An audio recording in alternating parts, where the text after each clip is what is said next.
Hello, good morning, good evening, good afternoon, wherever you are in the world, and welcome to SciTrek, your sci-fi TV and movie channel live. There's no one else with me at the moment. I'm completely on my own, which is a bit unusual. But there's a few things that's happened today that I really wanted to talk to you guys about. So we're going to do that. Matt's going to join us a bit later, and Mike's going to join us from Coakley later. So we're going to have a few people in, but yeah, we got a few things to talk about.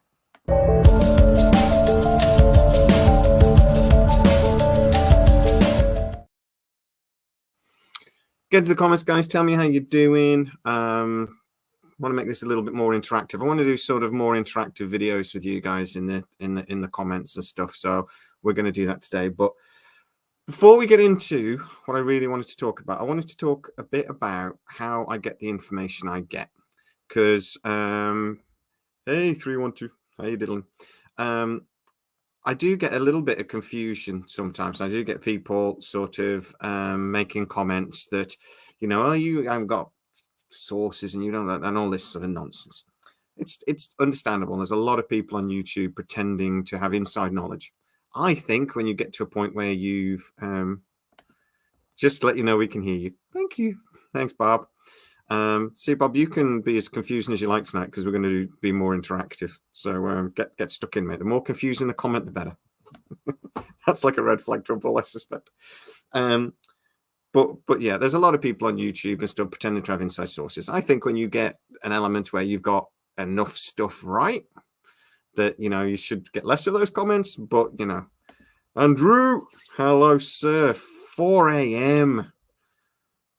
Wow. Oh boy, Paul Malone. How you doing, sir? So, if you are a regular SciTrek, you know that I basically looked out seriously with getting a couple of sources early on in SciTrek's history. Bastille from Belgium, good evening. Basically, because I did a video that was wrong. A chap told me that it was wrong, told me why. I sparked up a conversation. It turned out he actually worked at MGM. He was able to introduce me to several other people. And now I've got to a point where I've got a WhatsApp group with about 9 people on. I've got a couple of people that email me regularly, and we have lots and lots of really good chats. And I get to find out bits and bobs of what's going on. Apple sauce, brown sauce. That'll confuse the Americans, but that's my favorite. We'll talk about the petition a little bit later, but yes, please, every signature helps on the petition because we want Brad Wright involved in the new Stargate. So I've got to a point where a lot of these people started talking to me because Amazon had come in and took over MGM, and they just weren't happy. I remember doing a live video basically when it was about 4 weeks after the sale was final and actually done and dusted. And just every single person that was on a short-term contract, which is quite common in Hollywood, we know this because that's a lot of the strikes are about, just got all their contracts cancelled. So MGM has never actually had any official sort of they've not sacked anyone. And Amazon have been quite proud of that when we bought MGM, we didn't sack anyone. But they kind of did because they let loads of people go. They just got rid of them on their contracts. Hi, Laura, how you doing? So I did a video about that, and I actually got quite upset because these are people I'm talking to. But the flip side of that was a lot of these people then got jobs at other places. The original person that I spoke to got a job working with quite a major talent agency, which has just been a gold mine for information coming through from them. So, but a lot of these people, my point is, they're not high up executives. I'm not talking to people like Michael Wright, head of MGM Plus, or anything like that. I'm talking to people that are quite low down in the pecking order. So information does get to them because then they're asked to do things. And the big piece of information I want to talk to you about in a minute, which is really Stargate related, is one of the examples of that. It's information that's filtered down. It has been really interesting, though, that in the last couple of months, we haven't really had much information coming out about Stargate. Now, I was always told to expect that. I was told basically when they get to the point of they've actually decided who's going to be show running or director or however they go about this, that the whispers would stop. because the whispers were happening because they were talking to lots of people. MGM would talk, they were taking in people and they were asking companies to do pitches, for example. So we know Bad Robot pitch, we know Penguin and Parker pitch, we know the guys that produced The Boys pitched, and we know a couple of others. But they also talk directors, they talk to a couple of actors, they did these sorts of things, and those things get out. They'll be, somebody, MGM got in touch with me last week and they're asking me about Stargate. That was weird. So this stuff gets out. Once they actually start making, once they actually start making decisions, though, they stop having those conversations. So they stop talking to people. So there's less whispers. So that's why I've been quite interested by the fact that not a lot has been coming out. The people I speak to said, look, we keep getting stuff MGM are asking to speak to people, but they won't tell us why. And that's also interesting, but we haven't put a little bit of 2 and 2 together there. But I have had some information from one of the people I speak to that's been giving me good information, actually, because they are privy to a lot of what goes on in sort of marketing and PR meetings. And they told me that at the end of last week and early this week, they were basically given a directive to complete some reports. Now, those reports, they want to know what we will think about certain scenarios when this gets revived. The interesting thing, really, is greet from Austria to Australia. Hi, Robert, how you doing? The really interesting thing, though, about these reports that were asked is that they were specifically asked to do, I forget what they were called, it's development data they've been asked to do. So the person I was speaking to says, we're asked to do development data when a project is in development, obviously. So she's saying that, look, they must have somebody in place that's starting to do the development work. Well, now we hope that's Mark Fergus with Penguin and Parker. We think that's who they've been talking to. As we said, there's negotiations going up till Christmas with Mark Fergus, the guys that did The Expanse, and his company, Penguin and Parker. But we think those negotiations stopped at Christmas. Few arguments over budget and things, and he just wanted clarification from the aboves about what they're actually doing. But it could be somebody else. We don't know for sure because everything's gone quiet. But the fact that this is development data they're asking for is really interesting. So what development data are they asking for?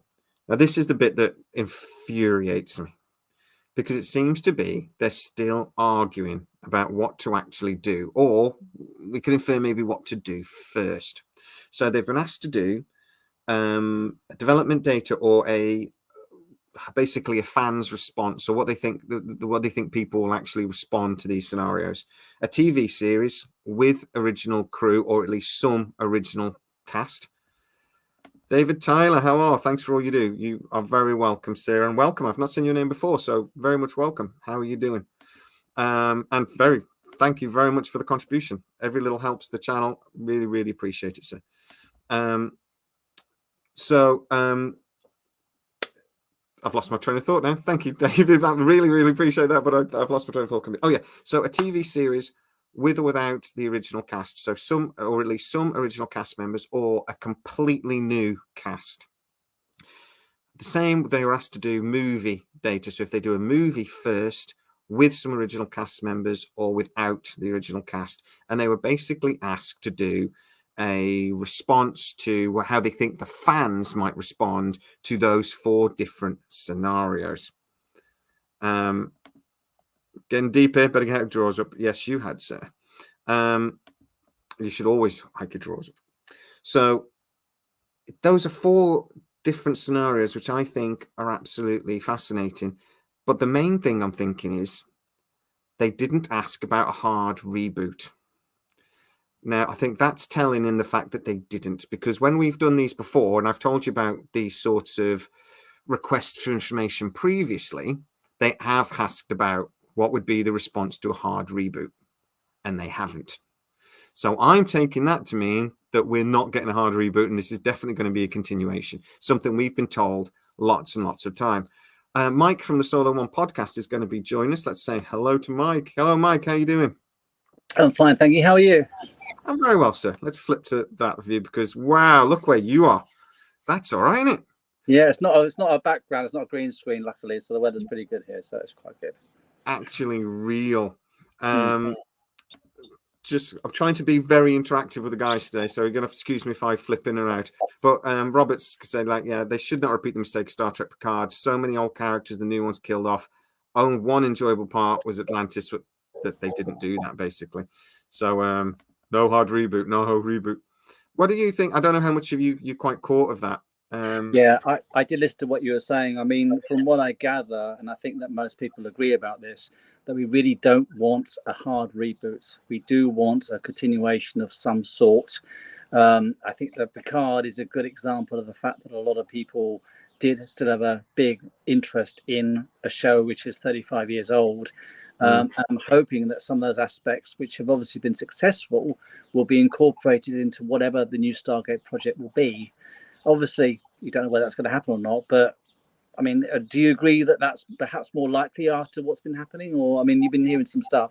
Yeah, I mean, I've been told for a very long time that Amazon, I actually told that it was MGM were reasonably open early on to a hard reboot. And we know that actually because they thought about it in 2015.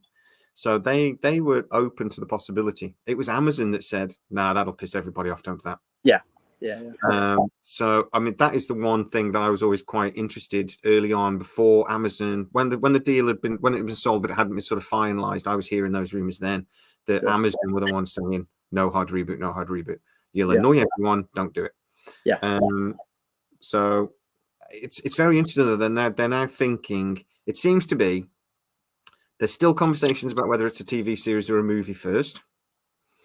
Hey, Paul Malone, you make Stargate exciting again. Thank you, sir. That's what I'm excited by it. It's my favorite show in the world, so the fact that it might come back is just amazing. It seems to be that they still haven't quite, or it seems to be that there still opens the conversation about TV series or movie. And from what I hear, that's down to MGM. MGM think it should be a series. Yeah. Or voices in MGM. But I actually spoke to one person. They said, look, it's not quite as simple as MGM versus Amazon. There's voices in both camps, if you know what I mean. But it's more MGM. MGM thing, because I think Michael Wright is a big fan of Stargate, and he was the one that tried to get Brad Wright's Stargate on the series. Right. So he's like, this is perfect for MGM Plus. Please give me Stargate, sort of thing. Whereas Amazon are more, we've got all this money for a movie. Let's make a movie. So, yeah. I mean, from my perspective, and I have said this before, that if I had the choice, I would rather have a TV season or series than a movie, because you're going to get a lot more out of it. The example again is like going back to Picard, where we finally got a 10-hour finale of that series, rather than perhaps originally there was going to be one more movie after Nemesis, which would have been another just 2 hours. So we got a lot more. But on the flip side, if it was a very, very good, entertaining 2-hour, almost like a pilot movie for whatever follows after that, it could still be good. And of course, it would probably have a lot more money thrown into it, because it would be I assume it'd be more of a TV movie than a theatrical version. I don't know which one it would be. No, cinematic. It would be cinematic. So again, it would have to have cinematic movie, big bucks to get the attention going. I mean, how about you out of your own preference? I mean, you probably said this before, but which would you prefer? I'd prefer a series. It's like we said early on. This is coming from Jennifer Salke, who's the head of Prime and now MGM at Studios. Amazon have put £1 billion or $1 billion aside every year for the next 5 years to produce 5 to 6 cinematic movies a year. Okay. And so Jennifer Salke has sort of gone, well, one of those should be a Stargate movie. So that's why we're getting, but it looks like it'll be a cinematic movie, which is really exciting. That was said here exclusively first, and now it sort of seemed to be like the worst kept secret in Hollywood. Yeah. After Deadline confirmed it and whatever else. So my worry was, if they do a cinematic movie and it bombs, does that kill Stargate? That's the fact. It's a risk, isn't it? It's a gamble. And that's the factor that, is there enough of a fan base and interest based on SG1, Atlantis, and the universe after all those series, that there'll be enough attention with seeing some of the actual actors coming back, seeing how they've changed, how they've matured, and I don't know. I mean, Stargate was pretty big. I remember it competing against shows like Star Trek Enterprise back in the 2000s, where I remember it was one of these big sci-fi magazines saying that Stargate has got a really good competitor now for being a very high sort of tier, and it was SG-1 about season 6 or 7. That was that point. Oh, that was it. That it is peak, really. So it makes me wonder. I know a lot of people out there who would love to see this, but it's again they're worried about the general population, whether there's enough people. Oh, I remember that show with that show with the circle with the water in the middle. You know what I mean? It's the risk. And Star. Well, mind you, Stargate has been around since 1994 in one form or another, so it's a long-term show. I don't think Amazon see it as a risk. Amazon have been showing Stargate, SG-1, SG-A, and SG-U for years on their platform. They've got data that tells them this is a popular show, and people still watch it over and over again. It's about to switch on. They're about to get their own Freeview channels. Yeah, I heard about that. Quite interesting. MGM is getting like a best of channel, and then the Outer Limits is getting its own channel, which is a series that's been going on forever. So and then Stargate are getting a couple of channels. So I think that just shows, and I'm really hoping we're going to get in this country. At the moment, Stargate SG-1 is on Sky One. That's how I discovered it. I remember back in about, when would it have been? It probably would have been about 2000, that year 2000.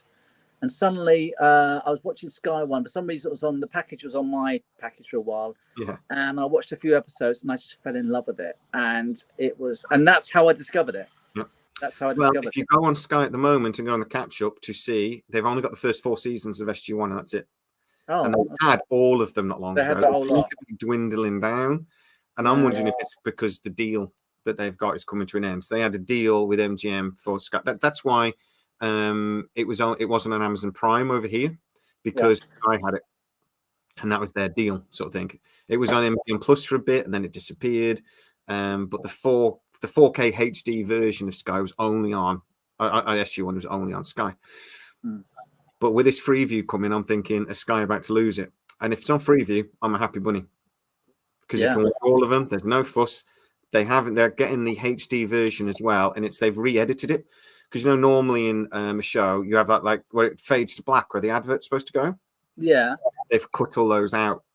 Oh, okay. They go straight through. Yeah, so which I think is much, much better. Robert made the point here: no hard reboot, but like in Star Trek, just drop a few things that don't make sense. Now, I think Star Trek went a bit too far with that. I'm a bit funny when it comes to canon. I think there are certain things you shouldn't touch. Like the Klingons in Discovery or things like that? Yeah, that did my nut. Even in the new episode, it did my nut.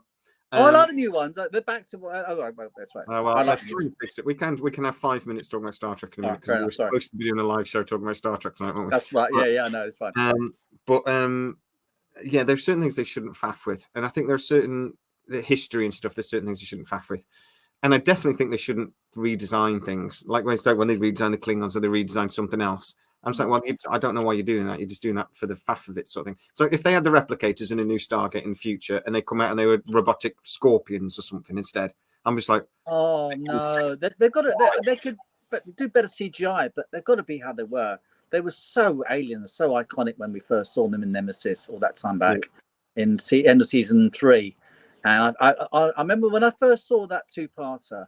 That's when I realised that this was something big in science fiction, and that's when I really fell in love with Stargate. I think it was when Nemesis came out in 2000, where it was 1999. Don't redesign it, please. It's got to look how it was. Yeah, I think so. Andrew makes the bargain point here, though. I say that there's a risk of a movie in that if it bombs, it could destroy the franchise. I heard one person I was speaking to said that the plan seemed to be to have quite a limited budget. Right. What he said, it was a realistic budget. Okay. Which was music to my ears, to be honest. I think, God, don't spend $300 million on this movie because it won't make the money back. But 80, 90, $100 million and just get the money back and then go straight into a series. I'd be happy with that. But if the movie does well, it's the best 2-hour advert for Stargate you can. Yes, it's the best possible, and it's possible it could go that way. It's a risk. It's a gamble. You know, I mean, we both have faith that it would do well, Yeah. but it's been a long time since there's actually been any form of it since that Catherine Origins weird kind of thing, which was with Yeah. Connor Trinia, wasn't it? I think it was about when was that? About 7 or 8 years ago, 6 or 7 years ago, and that wasn't proper. That wasn't proper Stargate anyway. So it makes me a bit worried about it, but Yeah. hopeful. It's actually, Stephanie's just asking about Freeview. It's actually called Freevee. So it's Freevee, and it's a sub channel on Prime where they show TV series, movies, etc. But they put adverts in, so it's got adverts basically. It's part stream, part live, so you can. But then they have loads of channels. They have like a sci-fi channel which just has loads of random sci-fi show. At the moment on mine, there's a I think there's an Andromeda channel. Oh, okay. I'm I'm not seeing that. I might watch Andromeda. And it's things like that. But I do know, I don't believe it's in Australia. I think it's only in America and basically Western Europe at the moment. Okay. I might be wrong with that, but so we're not sure where we're getting these Stargate channels here. But so far, whatever's been on in America, we've had as well. We got it. Okay. And there are a bunch of channels on Freeview at the moment that say to be clarified or to be confirmed. So there's nothing on them. Sort of thing. Okay. It's just a blank channel, isn't it? So I'm like, that's the Stargate channel. Hopefully, fingers crossed. So yeah, my understanding is though that Amazon intend to make it worldwide over the next couple of years. So you'll get it at sub channel. Yeah, it's in Northern Europe as well. But yeah. I'm back. Bear's got his Patreon thing. So yes, we did the Patreon channel, and after 3 months, you get a little sticker or a mug or a T-shirt and stuff. I'm glad about that. I like that. You know, you give to the channel and you really support the channel, which is amazing. People actually give me their money, which is just does my nut. I don't understand it, but it's amazing. Thank you so much. But you get stuff, and I'm really glad that they actually, everyone said they're really pretty cool. Yeah, but I think that it's good that you get that because you're recognition for what you're giving us. You're giving us information. You've got your sources, and we appreciate that. So yeah. My understanding is it's coming off Pluto shortly. That was only a 12-month, or I think it was a 12-month deal, and it's coming to an end. So I think it's coming off Pluto shortly. What would your preference be though? If right, so I'm going to promote you to head of Amazon Movies for 2 minutes. You've got this option. It's happening. Stargate's happening. Stargate, RoboCop, and a couple of things, they're happening. I've got more information about San Diego Comic-Con, which we'll talk about a bit later. But you've been promoted. Do you want to do a TV series or do you want to do a movie? I personally, again, it's not fair because I'm a fan, so I know about the past. But I would also look, even if I wasn't a fan, at how the original SG-1 or Stargate started, which was a film with Kurt Russell in 1994, which was good enough. It wasn't a mega blockbuster thing, but it was big enough. It was. Was it? I don't know how much it was a massive hit. It's MGM's 10th highest grossing movie of all time still. Okay, I didn't know that. Well, okay. The best it was. I would have that back then. It only cost $15 million to make. Really? Yeah. It was all right. Yeah. So I would hope that there'd be a replication of that, a repetition of that, where if they did that so well in 1994, I might be thinking it might be good to do a movie route first. But SG-1 also had a huge TV franchise. So I don't know. I would hope it would be the TV option, but that he or she might be thinking it would be the movie option, as it did well the first time and triggered all this stuff in the 90s. Yeah. I don't even think they're thinking of it like that. I'm thinking they're literally thinking, we've got the budget to do it. It's been agreed. And because I think I think Amazon think like businesses, right? And so I think they've got the budget to do it, and then they're looking for. So instead of having a project that they want to do, and then they go find the budget, they've got a budget that they're trying to then attach projects to. So Jennifer Salke's sort of going, Stargate? Okay, let's do it. What about if they were planning the movie route? Why not plan a movie with a bit less of a budget and a bit of money carried over for a potential TV spin-off? So they kind of put elements of both in that risk. So a bit less money and already having some money ready for a TV version if the movie is relatively successful. Could that be an option? Yeah, I think so. Secular Monk's just made the point here that Marvel is deciding not to go to San Diego Comic-Con. There's been big news on that, but like I say, we will discuss that in a little while. So hold on for that. There is San Diego Comic-Con. A couple of big rumors I've heard in the last 2 days. Literally Monday, everything changed. So let's have 5 minutes Star Trek before I thank you and kick you out. Fair enough. Okay. So and then we'll come back to Stargate and we'll come back to everything. So a big thing about Warner Brothers today as well. But anyway, I did a video last week. I told everybody I don't like the first episode of Star Trek. I found it Star Trek Strange New World. Sorry, I found it very, very disappointing. I did a long ranty video explaining why I found it so disappointing. I've watched it again since, thinking maybe I was just overexcited, and and maybe I just need to give it a second chance. No, I still don't like it. That 20-minute fight scene in the middle, my God, that drags even longer when you watch it. I found out today, though, actually, that the guy that plays the Doctor is actually one of the highest martial artists. I heard about that. Yeah, apparently that was something which I wasn't aware of until a few days before you've heard. So yeah. I liked it. I thought it was really good. I really enjoyed it, I have to say. I just you're wrong. It's fascinating. Isn't that interesting that you're so wrong? I'm so right. But it's your channel, so I don't really have an opinion. No. I just found it quite entertaining. I just like the idea of them having the Klingons and everything, having this, trying to do up a old Federation starship and trying to reignite the war. Although, of course, the war was a joke in Discovery. We know that. That was the problem. So it was a bad link in that way. I agree the fight scene was ridiculous. Cut out 15 minutes, it would have been fine. And of course, Pike wasn't even in it apart from about 5 minutes in the beginning. But I just still found it enjoyable. Yeah, I just found it quite entertaining. It's one episode out of 10, so it's early days. But yeah, it wasn't the most greatest episode of Trek in the last 60 years or 50. But yeah, I was entertained, and I'd just say bring it on for episode 2. So I just think, like I say, they just seem to be starting us on a low ebb. Normally, the opening episode of a new season, something happens. Yeah, that's true. True. I saw something did happen. They are setting up this suit because we know but we don't know what it is. But there's something going on, don't we? With the Gorn, isn't it? Yeah, the Gorn. April and talking about the potential war and blah blah blah. So I mean, we'll have to see. But I just don't. Maybe it's also that Captain Pike's not in it, but I think Captain Pike's pretty much in all of the next episode. It's going to be the court one, isn't it? It's going to be the court. So I love the Trek courts episodes that we've had over the years. So good ones, yeah. So let's hope pretty good. It might not, but they normally work quite well. As I know you're away at your beautiful little beach zone, did you get to see the Secret Invasion episode today? No. Give it a go, actually. Okay. It's booked the trend of a few more recent Marvel series, and it's actually quite good. Yeah, I am going to check it out. My co-host wants to check it out as well. So, Well, we won't have spoilers today, but I actually quite enjoyed it. But what are your hopes for the rest of the Star Trek Strange New Worlds? And are you hoping it's going to... I like a lot of elements of it. I like the fact that it's pretty standalone with the loose arcs going on in the series. I don't know really. I mean, I would hope that there'll be some progress with the Gorn storyline, and I think the Klingons are going to come back again. I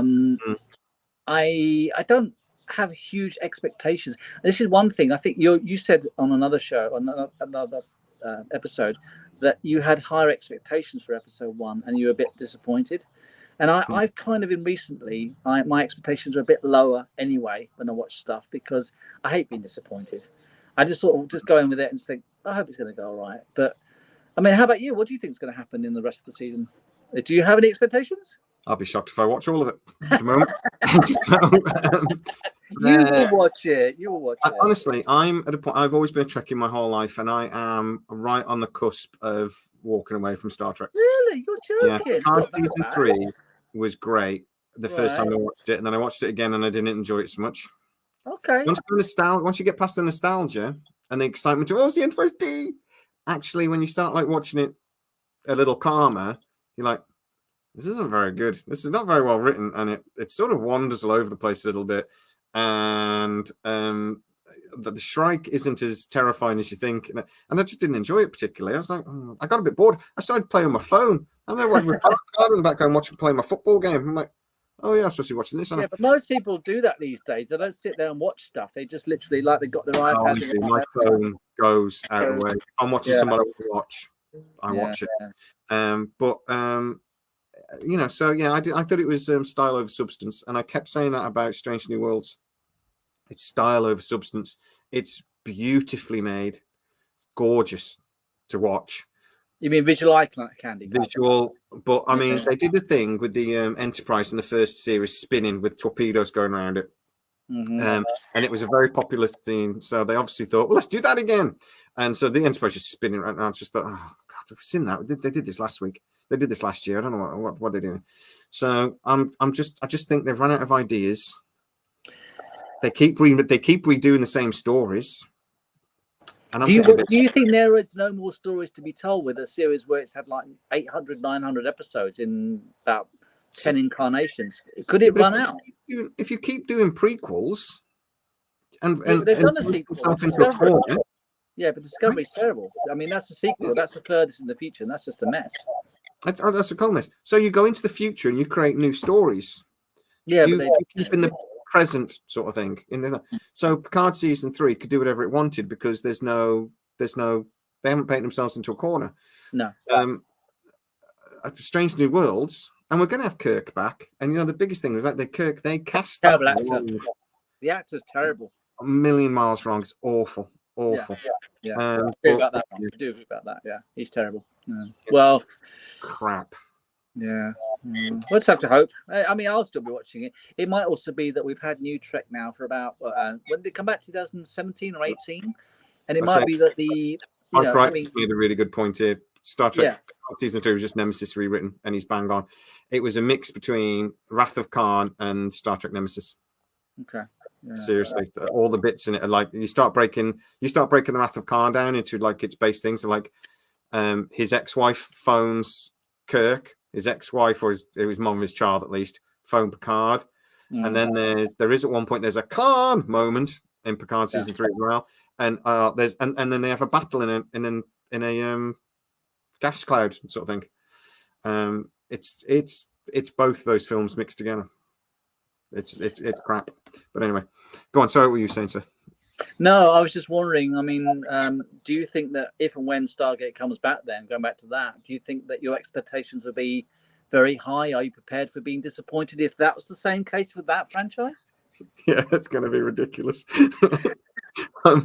There's almost no way they could make this show that I won't complain about something. That's all right. Why not? I mean, you know, in the end, nothing's perfect. I'm going to have to very much go into it with an attitude of this isn't my youth, you know, because that's what you think. I think you watch some of these things sometimes in nostalgia, you're like, well, my knees will start working again. I'm going to feel 18 again. Yay. And that's not reality, is it? But I will have to go very much with an attitude of realistic, feet on the ground. The first episode's got like 15 years of time to fill up. They're going to have to tell a bit of story here. Yes. And just but at the same time, because I'm so excited and because I love it, I guarantee you I will forgive an awful lot of crap.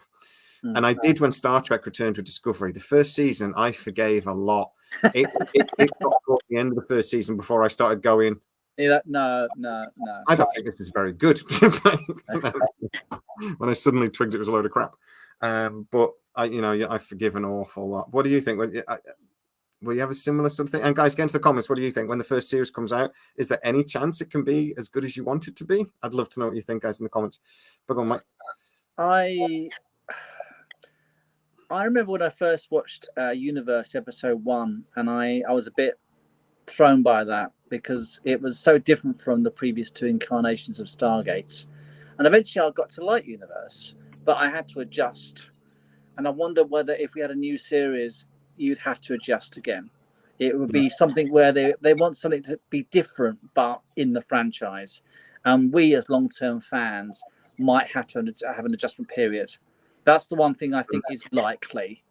But whether that's because of the way it comes across, whether it's the visual aspects, it's the characters, I don't know. But I doubt if I was suddenly coming to it and think, oh, this is fantastic from episode 1. I might be wrong, but I don't know. It's different from Star Trek. It's a different franchise. They might do it differently. I don't know. So I don't know. I hope so. But like I said, it's been a long time since it's been on. Was it finished 2011? I think it was the last episode of the universe. I think it was. So yeah, a long time. It's been a long time. So yeah. I just think I think we will have to forgive it a lot. And how many sci-fi series come that, you know, are 2 seasons until they get really good? Yeah, but then you get like new Doctor Who. Hi Jenny, how you doing? The new Doctor Who, I've seen a lot of what's coming up the new season. It looks absolutely dreadful. It looks absolutely terrible. So, you know, you can have a show where it can go up and then it can drop right down like a stone into some sort of void or something. So that's the thing. Things aren't consistent in long-term franchises. And, you know, as fans, we will try to stick with them. But, you know, there might be a point, like you might be thinking, I've had enough of Strange New Worlds. If Doctor Who season 14 is the way I'm seeing it's coming across so far, I might turn my back on that because it looks absolutely bloody awful so far. Well, they're going to spend an awful lot of money on it anyway. So, and to be honest, doesn't always work though. Money doesn't always work though. No, I was saying, first time I ever realised that money doesn't work. I remember, this is a bit random, but it does make sense. I promise you. There was a Simpsons game, a computer game, when I was a kid. It was on like the N64 or whatever, and I loved it. And it was 2-dimensional. It looked a bit like Mario, and I loved the game. It was so cool. But then they did a re-release for a different platform about a year later. I was like, brilliant, different, but it was the same game pretty much. But they tried to make them look 3-dimensional, and they ruined it. Really? They put all this effort into like upgrading this game, even though it was the same game, because a more powerful machine had come out, so they did the new version, even though it was the same. But they spent loads of money on it, and they tried to upgrade the graphics, and it just looked crap because it didn't look like the Simpsons anymore. It looked like and stuff. So they spent too much money, and they ruined it. It happens. Yeah, exactly. So anyway, Mike, thank you so much for joining. I'm going to move on. Come on, I'll let you finish off your show, but thank you for letting me join, and let's hope that it all works out. Fingers crossed. See you soon. Thanks, thank you, Sue. See you next time. Bye-bye. Right, so Warner Brothers. Now, Warner Brothers is a company that we hope might get involved. Sorry, I should say. Mike is from the Solo One podcast. I will drop a link in the description to his YouTube channel a little bit later, but there isn't one there now. But yeah, great channel. He does loads of little clips of classic TV shows and things, as well as doing his weekly podcast, which is fantastic. So anyway, Warner Brothers is a company I've been keeping an eye on at the moment to see what they're up to. When David Zaslav came in, he very much planned for Warner Brothers to take advantage of what it's good at. It's got one of the largest studios in the world. It's got Warner Brothers Animation, etc., etc. And they actually realized they had more capacity to make stuff than they were for HBO or for the movies, etc. They were actually wasting a lot of their studio space. So he realized very early on, right, we're going to start taking advantage of what we're good at. We're going to make stuff. They started making stuff for Apple. They started making stuff for everybody, Amazon, etc. It was very interesting that we were talking about the Lord of the Rings new animated movie that is obviously being done with Amazon. And guess who's making that? Warner Brothers. There's several other projects. MGM have had a couple of good partnerships with Warner Brothers to, again, like I said, to make the Creed movies recently. So, you know, there's a good working relationship there at the moment. Warner Brothers have sort of reaffirmed and underlined that statement by now actually agreeing that they're going to produce an existing show that was on HBO and potentially a couple of shows that are on HBO, existing properties, but they're going to produce them for Netflix. Now, this is really a no-brainer. So I spoke to one of the people I speak to, and he said, look, this is a no-brainer for Warner Brothers. They have the capacity to do it. They don't have the platform that Netflix does. But also, it's like free money. You create a show, if it's not popular, you don't really care because you've already been paid. So, you know, the contract's more complicated now. It's not just like buying a product and, you know, it being popular. Obviously, Warner Brothers get more money. but there's much less risk involved. So he said, look, that shows a willingness from Warner Brothers to do this and potentially to go into a deal with Amazon. I was also wondering, though, whether I think Amazon are looking for more of an exclusive deal with somebody to produce movies over the next 10 years. So I'm wondering if maybe that's not necessarily a positive. But Matthew is with us. He's going to join us in a second as soon as he stops vaping. I can see you, sir. Matthew, how are you doing, sir? How are you? How's life?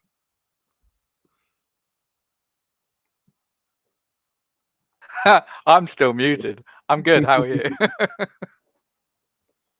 Everybody's with us.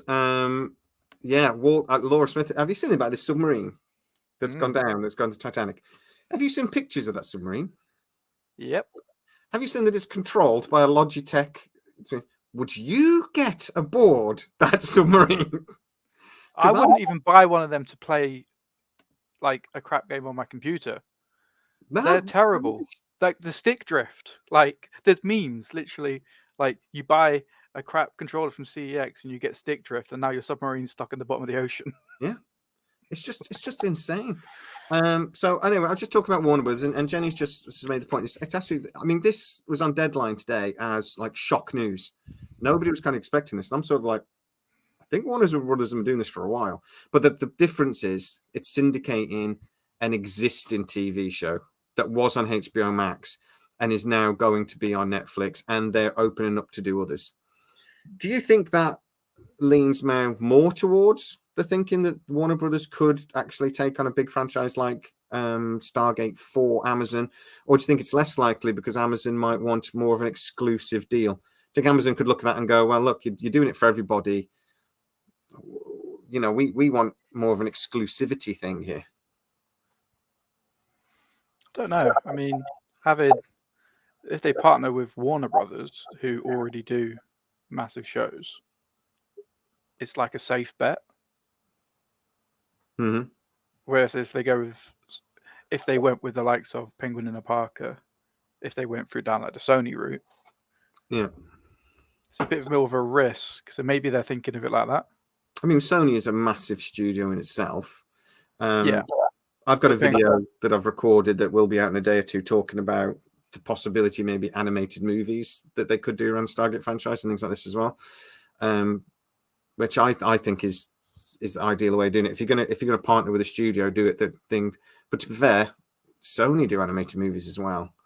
If they did a Stargate movie in the style of like Spider-Man Into the Spider-Verse. So it's not just like your standard like Rick and Morty cartoon. It's like a proper siege, like high budget cartoon kind of thing. I think that could do quite well. Yeah, because Into the Spider-Verse is kind of trippy in like the effects that it uses. I imagine that with like ring transporters and like Asgard beams and all stuff like that. It'd be pretty cool. Yeah. I think it's an important. I think either of these studios could do Stargate justice. I remember Sony's had a history with Stargate. They've actually produced series of Stargate already.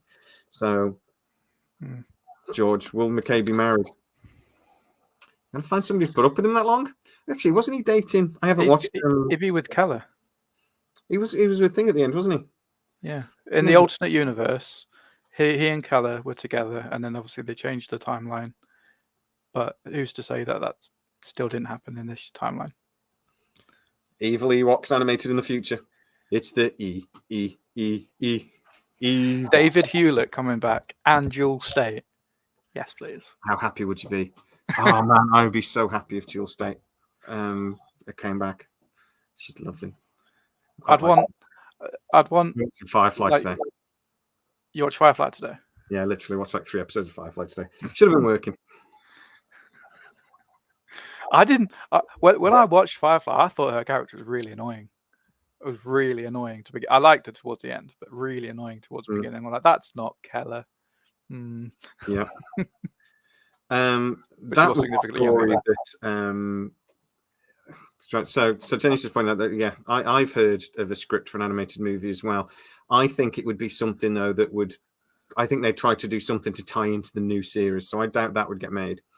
But the thing I was thinking that's interesting there is that's actually the story that then triggered Giant Freaking Robot 2 years later to say there was an animated series coming, which wasn't true.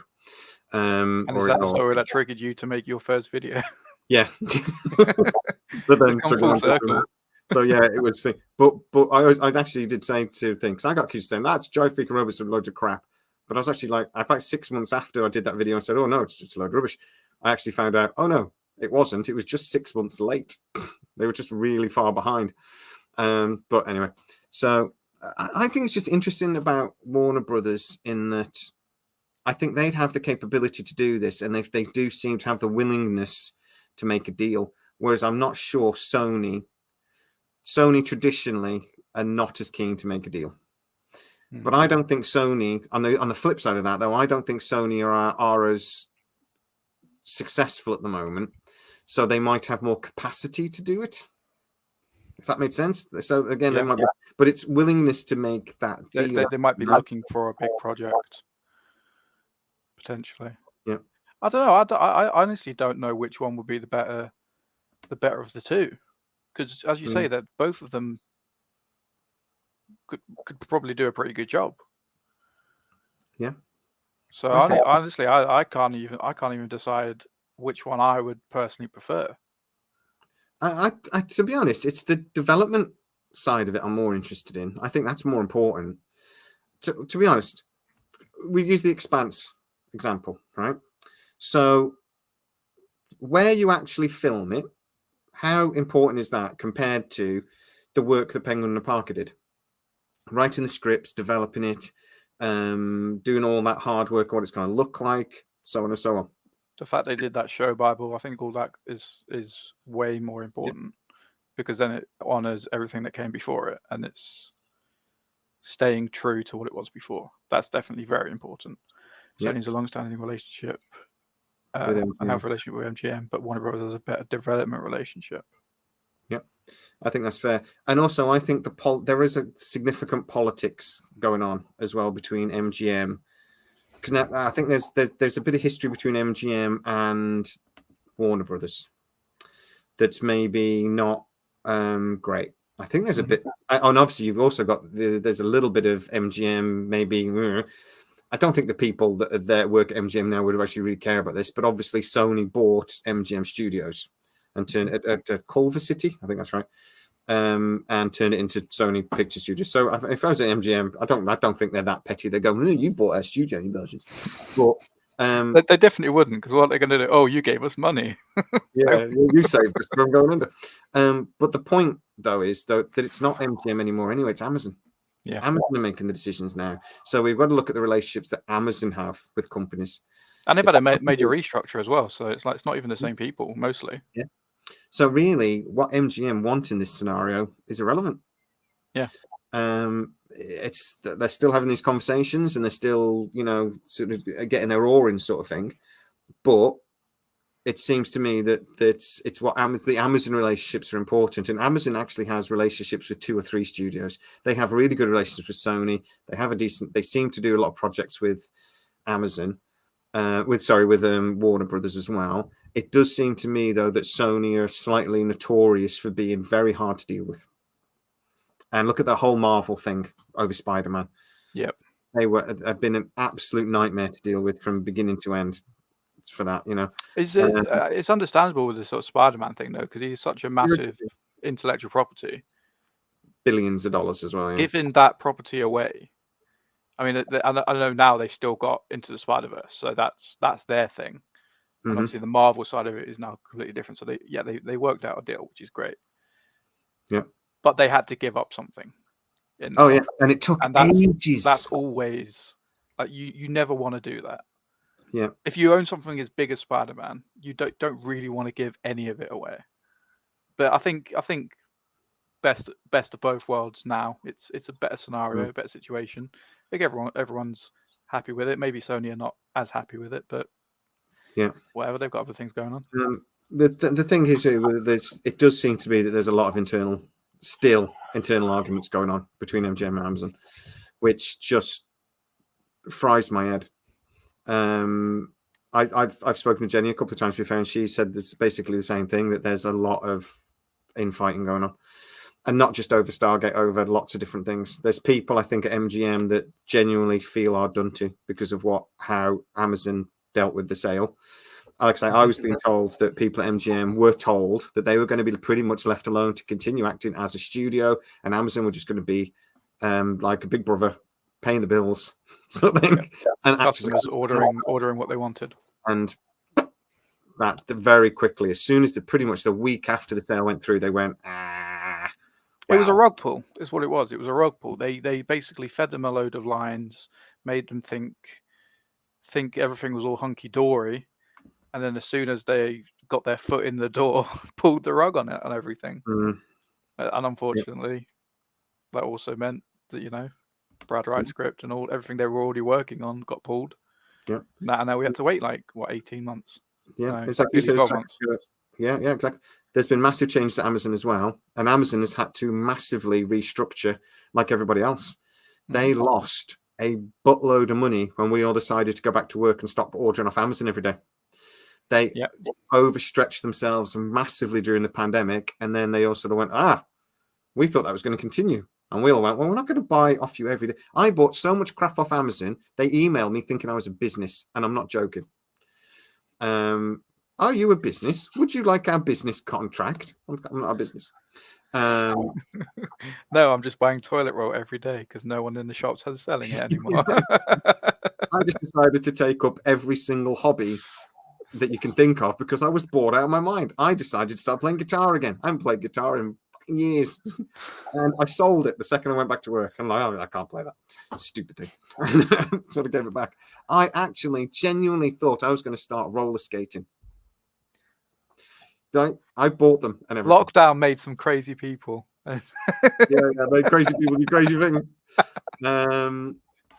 I started cooking and baking and making bread like everyone else, and then you're there fucking down the street roller skating. We're all trying to think how to make toilet paper because I could sell it and make a fortune. More health and safety guy. We will have more health and safety guy, but at the moment I am working on. I'm trying to figure out how to do it. A PR guy basically video. Oh yeah, we were going to do a PR guy. We're going to do a HR video. Oh, was it HR? We got to think of some scenarios. I've done a PR video, and the PR guy they've got a contract from the government because I'm going to do a series based on that it's about to get announced to the public, and this PR company's there going, how do we do this? Sort of thing. And that's the video, but I'm trying to figure out how to do it at the moment. But yeah, a lot of fun. Aliens, do they exist? And then a picture of Tilk. Indeed. Yeah. James saying, only in my opinion, but it worries me that Warner Brothers has serious MGM issues, and so does Amazon Creative. SG could get lost in the morass. It really could. And remember the Jenny just had a hip replaced, and I'm thinking, Jen, I think I'd be next to you in the hospital bed if I did that. Oh, sorry, I probably shouldn't say that. I'm sorry, it's probably a bit personal. Yeah, I think I'd be in a hospital bed really quickly. Jay doing roller disco. I put my back out building a trampoline 3 weeks ago. Yeah. I got off I bounced on it a little bit because I needed to test it, make sure it was safe for the kids. I was having a bit of fun as well. I bounced on it. I only did a couple of bounces. Gotta make sure I've tightened these enough. I literally stepped off of it and hit my knee on the way down. I'm like, oh, I'm only 30. I'm younger than you, but I'm falling apart. But yeah, I think it's really interesting. So WGA, and that's the next bit I wanted to talk about. And I think actually Jenny's just dumped a little of information on that as well. It's basically decided to confirm a new contract, but WGA and SAG, while close to a deal, are putting production on hold all over. Right, so we're going to talk about San Diego Comic-Con in a sec because these two things lead together. Very good friend of the channel has told us that they think there's a deal there between the WGA. So I asked a couple of other people. The one person I speak to actually works closely with quite a large talent agency in Hollywood, and he basically said something happened on Monday that they seem to think there was some sort of breakthrough with the Writers Guild. Anyway, the Writers Guild, he says, they shifted a bit of what they were talking about a week and a half ago, And they said they stopped talking so much about AI and trying to do these sorts of things, and they started talking way more about money. And it says, because at the end of the day, the longer this goes on, there are actually writers and things that are starting to feel the pinch now financially. You know, they needed a solution. So now they start to get into more practical discussions. We've got the DGA, the Directors Guild deal that's on the table. I'm basically being told there is early conversations that the WGA might accept a tuned up version of that. Particularly that if they basically say that AI cannot be hired as a person, which seems to me like a no-brainer. Like, yeah, a computer can't be a person. Done. So it would seem to me that I think it's really interesting that we could be very close to a deal there. And if that can avoid SAG-AFTRA and the Actors Guild from going on strike, then all of a sudden the agents need to start working.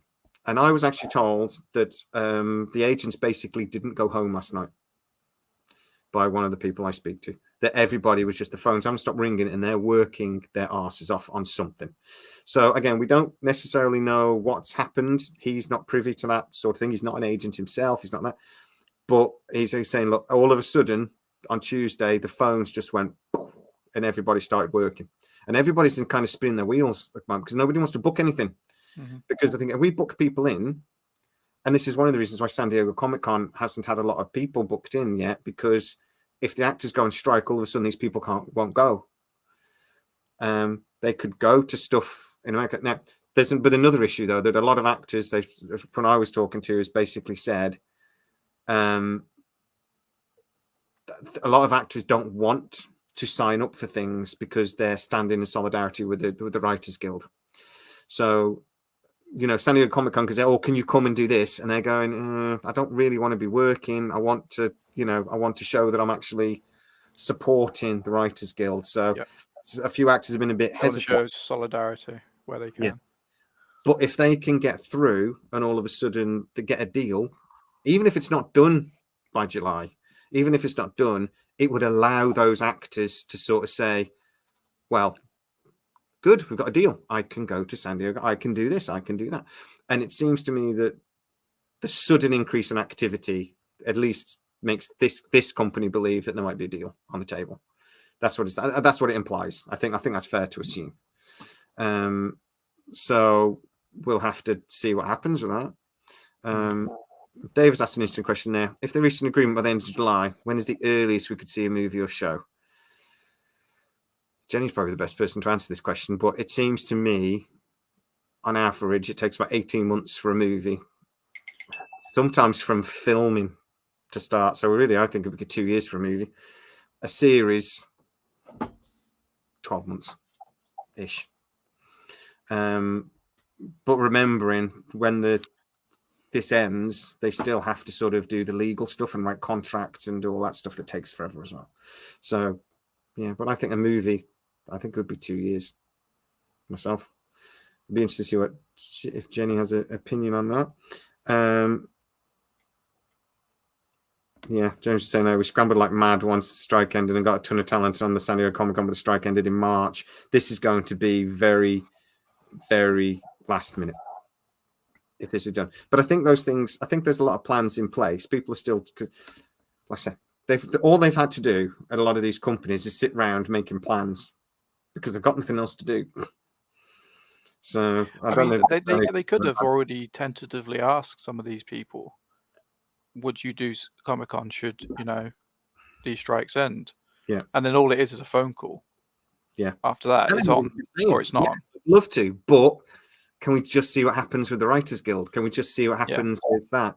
Can remember that I don't know when I don't think the negotiations with the actors ends. Now it actually ends. It's a month, isn't it? Negotiations, I believe, and they start at the start of the month, the end of the month, and then they vote whether to thing. So I actually wonder if the studios and that are giving them a bit more, the Writers Guild a bit more, because they're looking at the end of the month going, for the love of God, we can't have the actors go on strike as well. Because then everybody's going to go on strike. And then that's when this becomes a disaster. So yeah, everything shuts down at that point. Everything. Yeah, yeah. I mean, they're even talking at the moment. Yeah, if they have a script ready or producers are working in the background, then a series could be done. Get started in 6 months. A film early is up to a year. I was going to say that I think it would probably depend on how much work had been done previously, and if it was true that Amazon put in a lot more manpower into producing these scripts in preparation for this strike, then maybe a lot of the legwork has been done, and then it's just like making the thing. Yeah, I think so. Yeah, we know they've done lots of work, but the problem was I think they were doing a lot of work towards a TV series. That seems to be what they were aiming for until about March. Mm-hmm. And Amazon was sort of like, let's see. And then it seemed to be about March when Courtney Valentini was hired around then. And I was saying in January, I'm being told they're delaying because they are thinking about a movie, but they can't do anything about that until they've got a head of movies in place. And then they got a head of movies in place. And then we're told she was given a directive to start working on RoboCop, Stargate, and to get the work for Legally Blonde 4, which we keep mocking, is obviously the most. We keep forgetting about Legally Blonde, but it's the most important part of the story. The directors have. Well, I mean, if they had hired more writers beforehand, we know there was been a lot of work put into the TV series. Or we think it was a TV series. What if those extra writers were for the movie side? Because there was always that thing of making a TV series and the movie at the same time, like in parallel. Potentially, yeah.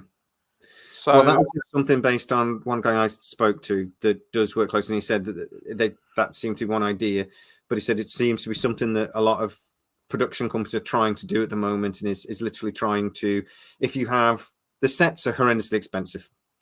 The the ground rent in these places, or not just that on its own, is horrendously expensive. So if you can have more than one project using the same space, that saves masses of loads of money. So that's one of the ideas that they sort of had, was you run these things, and that's what Marvel have been doing for the last few years. They've been having lots of projects running side by side, and Star Wars has done the same. And he said, like, it would not surprise him at all if Amazon tried to do that with Stargate. And there was talk about a movie followed immediately by a series. So they would be filming sort of like, I don't know if they'd done together or it'd be like one straight after the other sort of thing, but sharing sets, sharing backgrounds and things. So sharing CGI, sharing CGI would be massive, huge. If you have one company set up doing CGI for lots of different, which is why Marvel CGI isn't very good at the moment, because they've got one team doing all these different projects, so they've had to slow down a lot of the projects and then. So, but it is true that we believe Penguin and Parker were looking for staff writers in January, February sort of time. So that's interesting. But they are obviously doing other things. So it might not have been Stargate, but it could equally have been just for God of War. Yeah, because that is their biggest project that we know they're doing right now, like for a fact, because it's been announced, it's been greenlit, and it's in production. Like, we know they're doing that, so it could have equally have been for that. But they want to branch out. They want more projects. So my understanding was that they were desperately trying to get God of War, all the scripts done before the writer's strike, and that's another reason why the sort of, and that would make sense, negotiations stopped. They were just like, let me just focus on God of War, and then we'll come back to it. But my understanding is they're done. The God of War's done pretty much, and once the development work of the scripts are done, I mean, I know Mark Ferguson and Hawk Osby are executive producers, but a lot of their job's done. Really, they'll be thinking about season 2 if there's going to be one. But yeah, it'll probably get greenlit for season 2. I reckon it's a massive franchise. I would be surprised if it didn't. It would have to bomb, wouldn't it? It would really have to bomb. The thing we're watching for, though, is would Richard Dean Anderson, is going to Amanda Tappin, Michael Shanks, and all these people going to be appearing at San Diego Comic-Con? Because at the moment, nothing's confirmed. But they've done every other big Comic-Con around the world. They did FedCon literally 2 months ago, a month ago, in Germany. I can't see any reason why they wouldn't do Comic-Con, other than obviously if they're on strike. There's been 2 or 3 in England in the last 6 months that that one or both have appeared at. I think Michael Shank, Amanda Tapping's at one in London next week, I think, in Hammersmith, I think it is, something like that. It's over and over and over. It's more, they've always done Comic-Cons, they've always appeared at these things, but it does seem to be that the interest has just gone in the last 12 months, that they're just doing so many that I think it's interesting.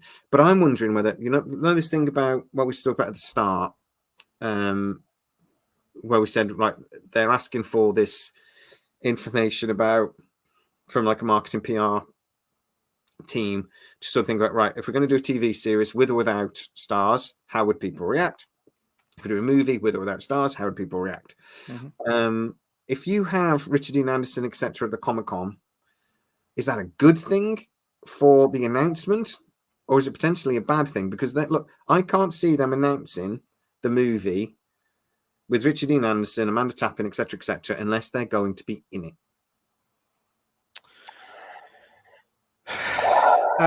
See,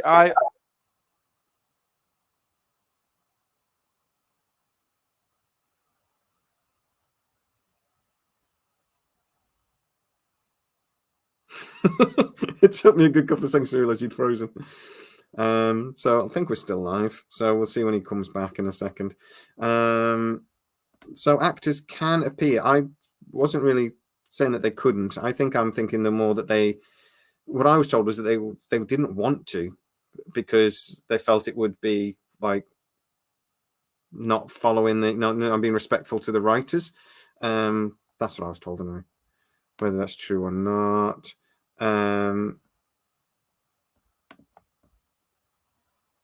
Well, he executive produced before. So if Richard Johnson generally did want to executive produce something, then I would get him to star in it. We've lost Matthew. I'm sure we'll be back in a minute. Yes, we're still live. Woohoo! So I wonder what you guys think about. We came up with a storyline a little while ago that Richard Johnson should come back to this and they should kill him. They should kill Jack O'Neill. And if Matthew can still hear me, he will be spinning and shouting at the moment because he hates this idea. But I would love to see Richard Dean Anderson come back and it act as a bridge between the old Stargate and the new. Have a movie that really is focused far more around O'Neill, but maybe have him dying at the end, saving the world, saving whatever. I really wonder what you think about. He's back with us. Here he goes. Hello, Matthew. You know when I say shut up, Matthew, I don't mean it. You don't actually have to leave. No, your Wi-Fi is screwed, but you're very slowly. I was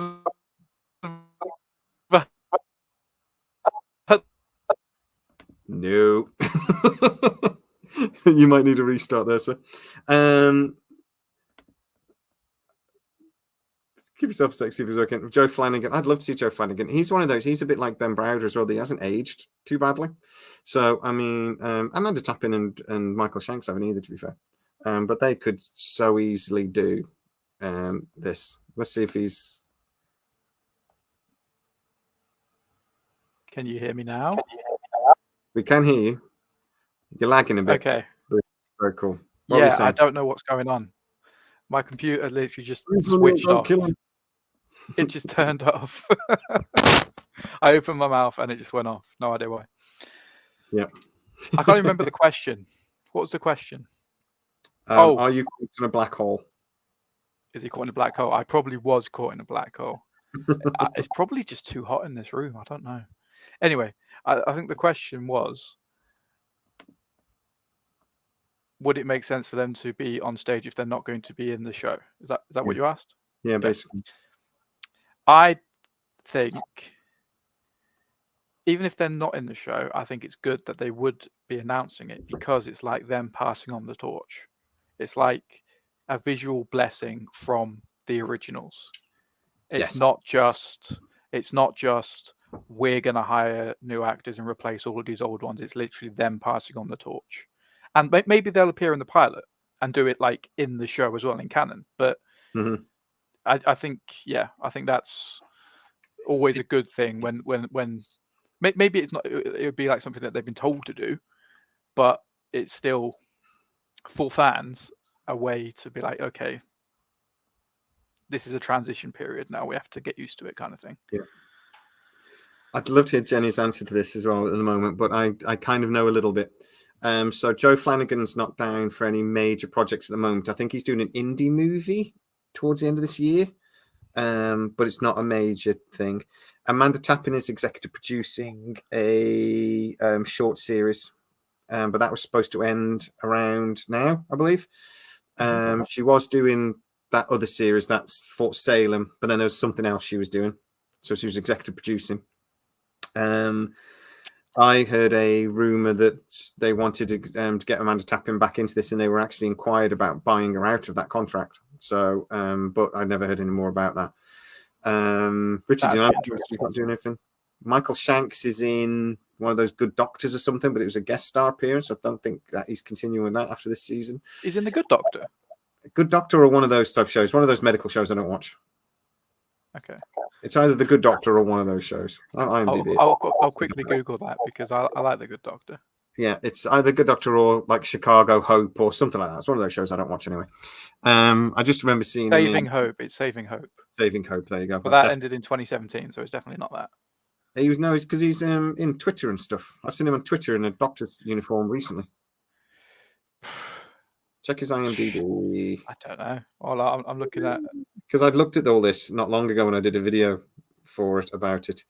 Michael Shanks. Oh no, yeah, he is in The Good Doctor. Oh no, that was in 2017 as well. He's only doing like one episode or a couple. I think it's more than that though. He's doing a couple of episodes, I think, and then he has got a couple of projects coming up. Never Forgetting Time Cut. Don't know if they're movies or one's a movie. Which he's already done. It's in post-production. One's a short, so and one's a short that he's in production at the moment. So he's not busy. Michael Shanks will come back. We heard rumours potentially that Michael Shanks was already being asked about directing, and that was a while ago now, though. So yeah, most of the actors would be available. Robert Carlyle I reckon would probably come back. Well, he said in an interview he'd come back in a heartbeat. David Blue said he would come back. Busy. And essentially, David Blue said everyone from Stargate, the cast of Stargate Universe, would want to come back.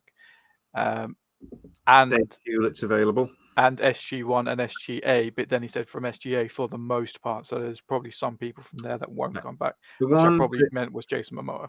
Jason Momoa almost certainly wouldn't come back. Yeah, I'd love to see him come back. Just come in for a day and do one video. But I'd love to see if they did. If first Stargate movie was really popular, get him back to do a Dax movie, because that would be insane. I'd love to. It'd be so easy to do.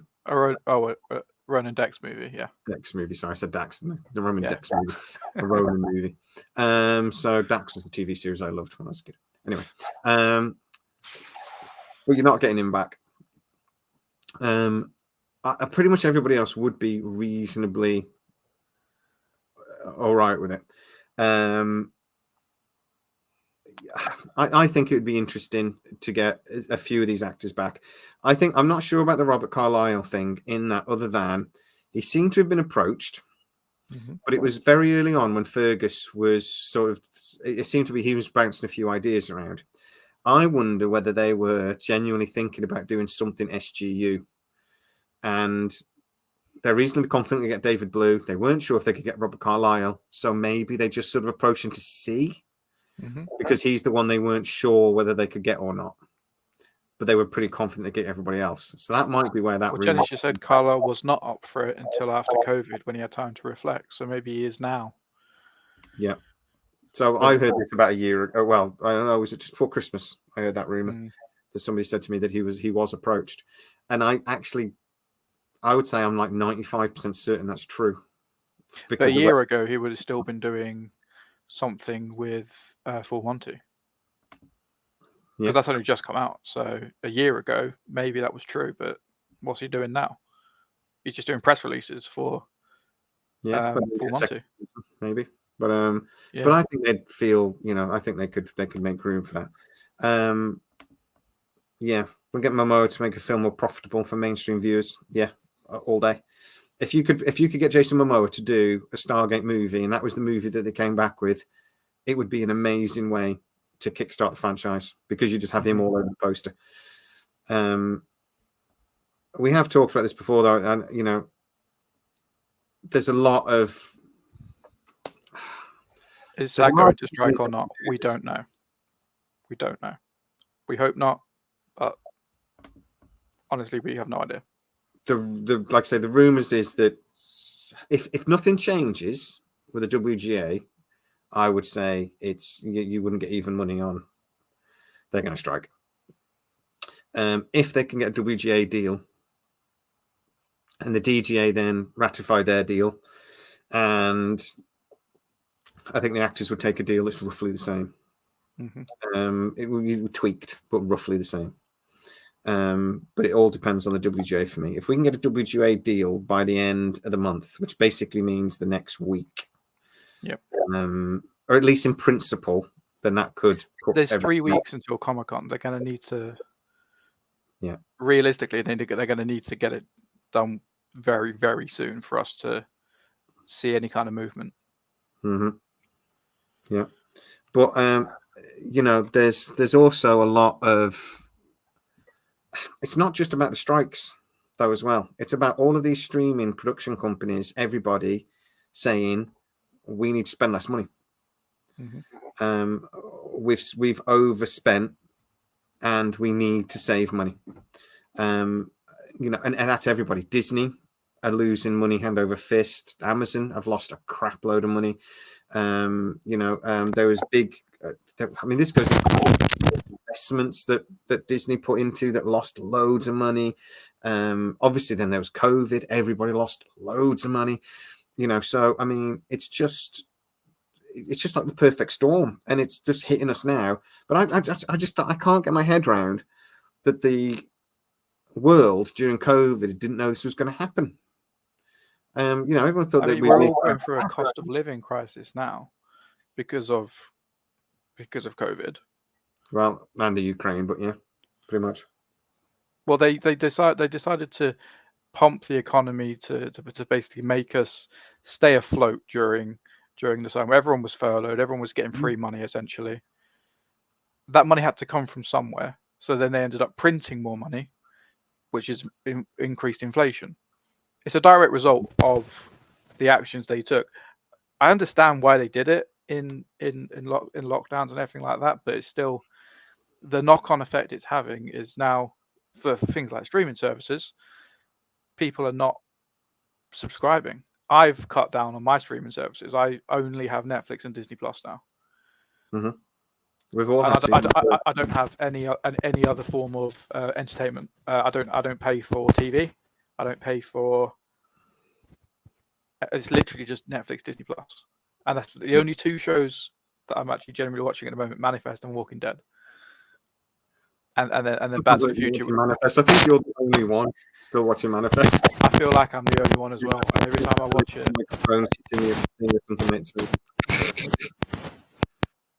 I did have a little Wi-Fi symbol pop up. I'm on Ethernet though. I don't know why the Wi-Fi symbol pops up. Say something. Hello. Yeah, there's still a delay going on, but the crackling's not so bad. While AI is an issue for everyone, and streaming royalties were the crucial point now is getting down to money. Yes, much better. And royalties. Now, an interesting thing actually is that Netflix just decided they're going to change how they report their views. So they have been doing it based on hours watched, basically, and that's the only way they did it. And they said that this unfairly made shows that were longer look like they were more popular, because a 2-hour show gets 100,000 views. It was getting 200,000 hours. A 1-hour show gets 200,000 views. It also gets 200. It's twice as popular in theory, but it gets So now they've decided they are going to do it instead. They're going to report it, and it's going to be hours viewed divided by episodes and sort of thing, or duration. I think it's duration, which is more in line with things like the Nielsen, how they report things. So all of a sudden now we're going to get a slightly more. They're going to be reporting those numbers in a way that's more similar to how everyone else reports numbers, and I think that's really interesting because a big problem is that there's actually, I think Jenny's on board with talking about the Manifest, mate. I watched the first 2 seasons. Do I need to watch the rest? Marcia, you did hear me say I watched Manifest, yeah, but I'm not loving this season. Yeah, well, there you go. Is God doing it yet? Was it God? It's going to be God, isn't it? Well, one of the characters is basically God at this point. 3 of the characters are basically God at this point. Yeah. So that is important with the Netflix story, though, is because that has been a big sticking point of this. A lot of writers are saying, are we actually getting the royalties we're supposed to be getting? Because you're not very transparent with the figures and the numbers. You're telling us what we've earned from a project, but we don't know that's true because you're not really very honest about the numbers. Yep. So them making announcements like this now, I think, is maybe a little bit telling. And again, I might be put 2 and 2 together and making 6 here, but I just think the fact that they've done it now, when they haven't done it for the last, how long has Netflix existed? It's more than 10 years, isn't it? They've just decided to do it now during everything's going on. Maybe that shows that they're trying to, get a little bit more in line with what's going on and trying to stop the writers from getting so upset. Maybe. Yeah. So that's important. I think that could be important, but it was reported on Deadline as just like they're just doing this. I'm really thinking with the writer's strike going on, that's interesting. Well, so it's weird how you say they do their reporting for 2 hours. A 2-hour show gets 200,000 views. That works out to be 400,000 or whatever you said. And then 1 hour show get 200,000 views would actually work out less popular. Like, surely they should do it like, I don't know, kind of like how YouTube do it. Watch hours, and then you have they obviously don't make money per view, but they could calculate revenue from. So on YouTube it's CPM, so cost per mil. Yeah. So for every X views, let's say, this is how much you get. Like, surely that should just be the standard, because every streaming, like us as regular people, when we stream, when we make money through a company like Amazon, like Twitch, like YouTube, it's always CPM related. So it's cost per mil, so cost per 1,000 views. Obviously, with streaming, you're going to have much bigger numbers, so you can guarantee much bigger numbers. So they could probably do it cost per 10,000 or to cost per 100,000 or whatever, and then just divide it by that. Surely that just makes more sense rather than what you said. I say even the way I think so, because the problem also comes in that people don't watch all of a TV show in one sitting on streaming. Yeah, but the session metrics. The session metrics. Well, yeah, exactly. What if you watch half the show, then turn it off, and then come back the next night and watch it again? That's 2 views, but you only get an hour or something. So it's insanely complicated. I think any way you do it, it doesn't really work. But as streaming royalties are calculated behind closed doors based on those numbers. It's all variables in the equation, but it's done behind closed doors is the point. And that's what it seems a lot of writers are very upset about. They're just being right. You go to work and your boss tells you next week you're earning £200. Well done. And you say, oh, why?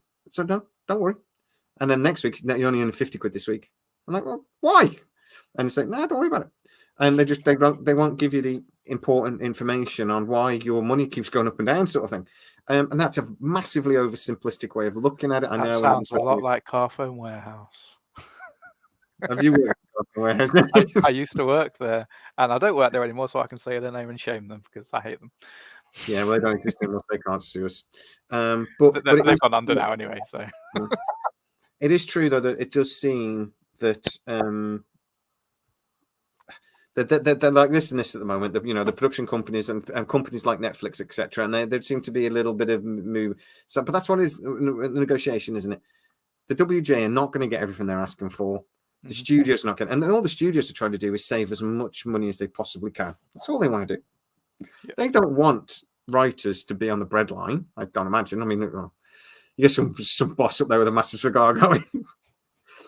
If they're too poor, like a Scrooge McDuck moment, like they're too poor, they do. Well, get them in their work factories then. Let them starve. The writers yearn for the mines. Yeah, surplus population.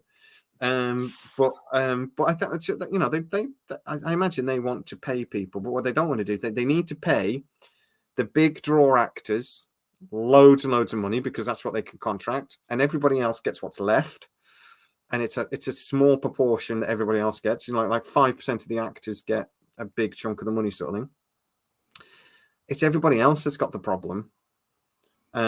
These people that are working for minimum wage and things and having these crap contracts and stuff, they're the people that we're talking about. But the problem is a small percentage for 95% of your workforce equates to a massive amount of money at a time when they haven't got any. At a time when they're all losing money hand over fist. So they're just trying to get the best deal they can because they can't afford. And no company ever wants to pay their people more. No company, very, very rarely a company will come and go, hey, we're doing well. Here's more money. Companies don't really do that, do they? But the overall companies, the overall people that own these streaming services, they can pay more. They just don't. Because they put certain aside every year. Amazon are one of the richest companies in the world. You cannot tell me that they cannot put an extra £1 billion in a pot and be like, pay that to the writers, and they wouldn't even touch the side of the bucket of their money pot. I watched a video on how much Jeffrey Bezos personally owns. If you stacked up a penny, from the earth, it would reach the sun and wrap round it 7 times.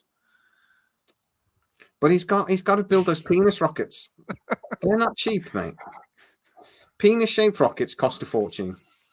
Well, yeah, but even then, he's not he's not sticking his own money. He's got his money. But that's the thing, isn't it? Rich people. All of the production companies have got to agree. Look, Apple, at the end of the day, they can afford to pay more. And my understanding is that pretty much they do pay a premium because they're desperate for talent to come across to them, so they pay a premium. There's a reason why Jason and they basically go to big stars like Jason Momoa and go, what do you want to do? And he says, I want to do a TV show where everyone's blind. And I can almost see the Apple's executives sort of going, really? How's that going to work? Okay, you're Jason Momoa, whatever you like. I can see. Yeah, and that turned out to be a great show. But they can go to stars and say, what do you want to do? What do you want to do? And Apple are willing to pay for it. And they're willing to do projects that no one else in the world. Yeah.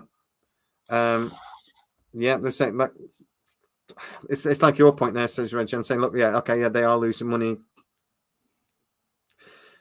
But at the end of the day, they're not losing that much money. They can afford to pay more.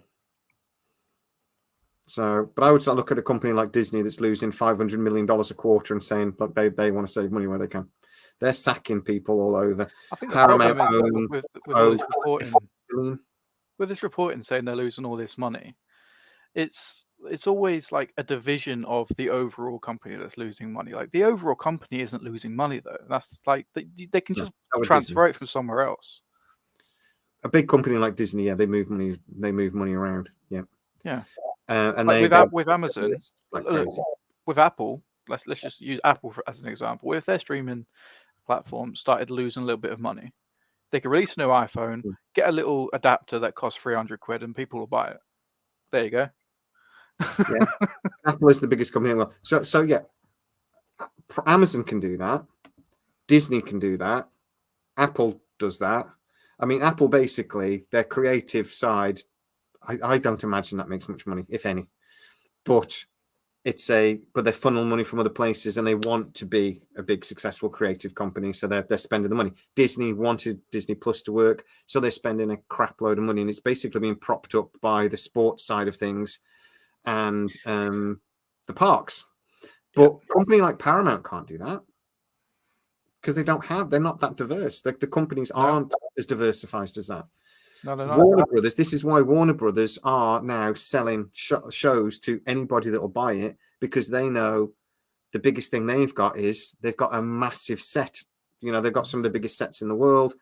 That's something they can really take advantage of. So that's them trying to diversify, sort of thing. They're saying, look, HBO isn't big enough. It's not making money. We need somebody else to help us. And they're, again, massively in debt. I honestly think companies like Amazon and Apple, their streaming services probably will never make that much money. And I think they know that, but it's a vehicle for getting you into their ecosystem for their other services. So obviously Amazon is now a massive e-commerce, Amazon Web Services, Amazon Alexas, Prime Video, Prime Music. You've got all of this stuff, which makes some little bits of money here and there. Yeah. Some of those services, I think, will probably be not on purpose, but they will lose money. And they're okay with that because it draws people into the other services. Apple is probably a better example of this, because then you've got iCloud, you've got Apple TV, you've got iMacs, iPhones, iPads. Once you're in the Apple ecosystem, it's very hard to get out. Yeah. So having Apple TV, I never have an iPhone now. That's why with every iPhone you buy, you always get 6 months free Apple TV, because it gets you in the ecosystem. Yeah. Got me. Yeah. Totally got me. Yeah. Paramount is not in the best. Its debt currently, I think last time I looked, was about 15 billion it owes. That has been coming down. I think it topped out at about 22 billion they owed at one point, but they have been paying it off. But the head of Paramount has said, look, I think David Zaslav said basically the same thing, that 2023 is going to see the height of streaming expenditure. From now on, it will come down. They cannot continue spending this money. So yeah, they're not in the best shape. They recently got rated as BBB plus, I think, by their creditors, which basically means it's like an ABC sort of rating.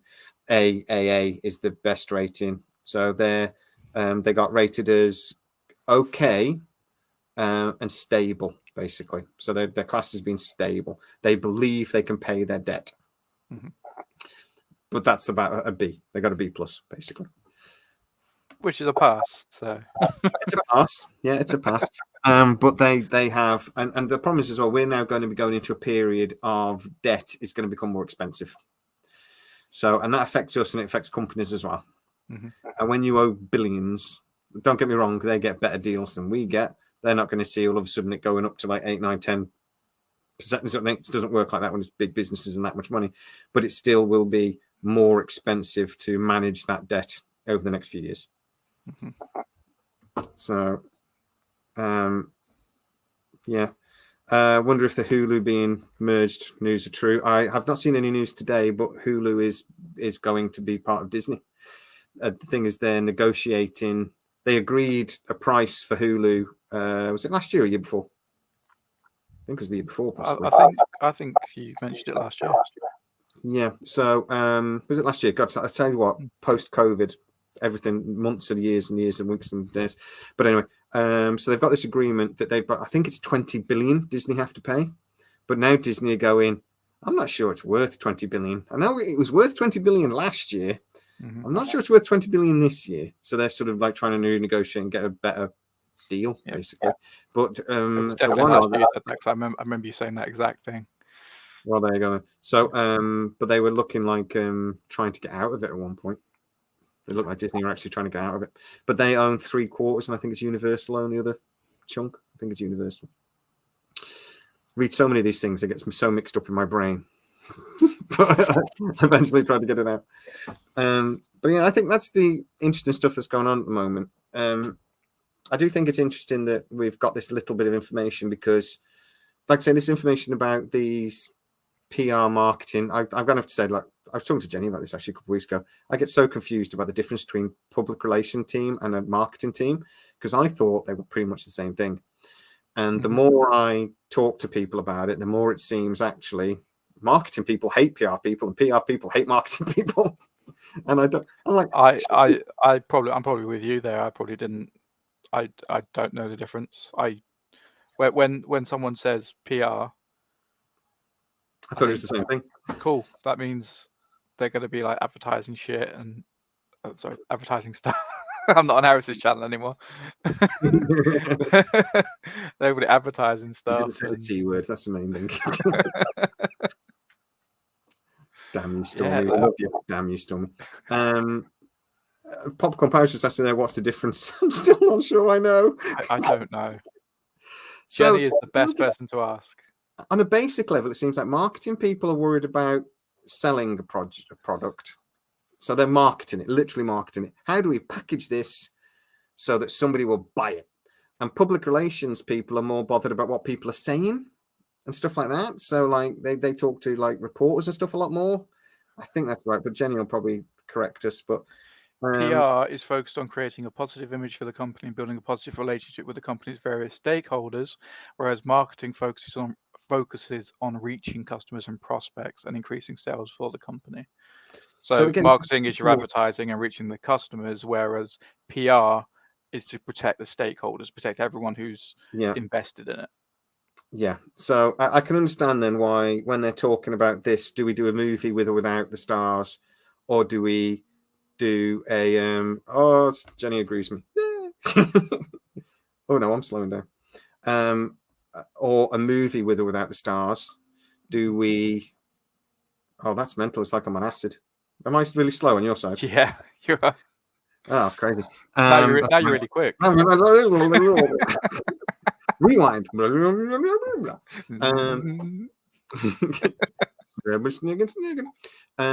Rewind that and see what I said.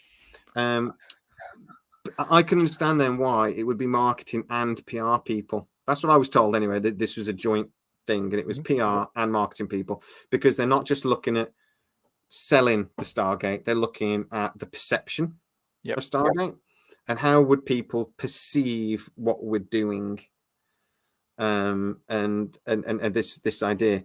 I just like the idea that she said this was part of the development. So that means they're further along than we think, if that's true. I would say if it's a movie, they've got to at least have a director on board. That seems to be what they do first for a big movie, is get the director on board. I mean, I would even say that's before writers. I was just reading what Jenny said. Yeah. The most successful projects are the ones that other brands working, those different departments working together, I think, as well. Digital marketing division at Fox to find common ground on PR, but we did due to some great leaders on both sides. That's the thing, isn't it? How often, and obviously you've worked your whole life, which has been decades by the look of you. So definitely an old man. And I know I have that. Even I worked for the council. I've always either worked for the military, the NHS, or the council. That's my public service, my whole working career. And I tell you that even in public service, where in theory we're all pulling in the same direction, different departments fight each other constantly. Yep. And it's sort of like you'll be on the phone to somebody that's supposed to help you, and you go, "Ooh, these sods trying to tell us what to do." So it's the same with my job. I work in IT. I work for a central team, and we are all just one team realistically. But within that team, there's finance, there's HR, there's estates, there's probably some other team who I don't talk to because they're not part of my IT team. But there are times when it feels like we're battling against HR or finance or estates, even though we're on the same team. So I fully get it. Yeah, it does happen, and I say that it does feel like these other teams are just purposefully trying to make your life hard, and I'm certain that's what PR and marketing people do, because actually Jenny thinks you were calling her old. Forever 12, and I'm with you on that one, Jen. Isn't it awesome? I once had a psychological review done for a job I wanted, and I got a psychological review. It's one of those jobs that I can't tell you about. It's that good. How crazy are you? I'd say so. It basically, it was whether I'd be willing to make certain decisions. But it was psychological review, and at the end of it, they give you a report, and obviously it's not pleasant because it took about 4 days of like testing to get the psychological report, and by the end of it, the guy said, "Look, most people are in touch with their inner child. Yours is in the driving seat." And I was just like, thank you very much. Yeah, that's probably me as well. Everything's a joke. So. I was just like, that's great. I'm on board with that. Brilliant. I just can't help but wonder if we're getting into the final stages now. And it's basically only because I know this one person, and I should say that this person actually isn't in marketing or PR. Because of what they do, they just find out what goes on in these meetings a lot. Just to protect her a little bit. So anybody, if Amazon's watching, don't think you're being clever. You don't know who it is. But it's really interesting that we wouldn't know this. If it wasn't for that person, we wouldn't know this at all. It's just lucky that I happen to know this one person through sheer luck. And I just think it makes it interesting that other than that, there's no news coming out since the deadline story. Yeah, you mentioned it briefly earlier that it's a bit strange that over the last 12 months, all these actors have kind of started appearing a little bit more at all these conventions. But I even said it in. We did that live last week, that it just feels a bit too convenient that David Blue, Robert Carlyle, Brian Smith. No, his name was what did I say his name was? His name's not John. It's not John Smith. It's Brian. No, it's John. All three of them decided to do it pretty much at the same time. Yeah, I think it's interesting. It was Brian J. Smith, but it was Jacob. It was Jacob. How annoyed would you be? Right, you go to an interview and you're trying to sell your new show, and John Smith and Brian was there to try to advertise his new show, and they kept asking him about Stargate, and he's there to talk about the full Monty, and he just kept asking us Stargate, and it was that question that got clipped and got shown everywhere and got hundreds of thousands of views. If I was Robert Carlyle, I'd be like, I'm trying to advertise the freaking full Monty. I mean, there's a massive poster sat behind them, so it is still advertising what they're doing. Yeah.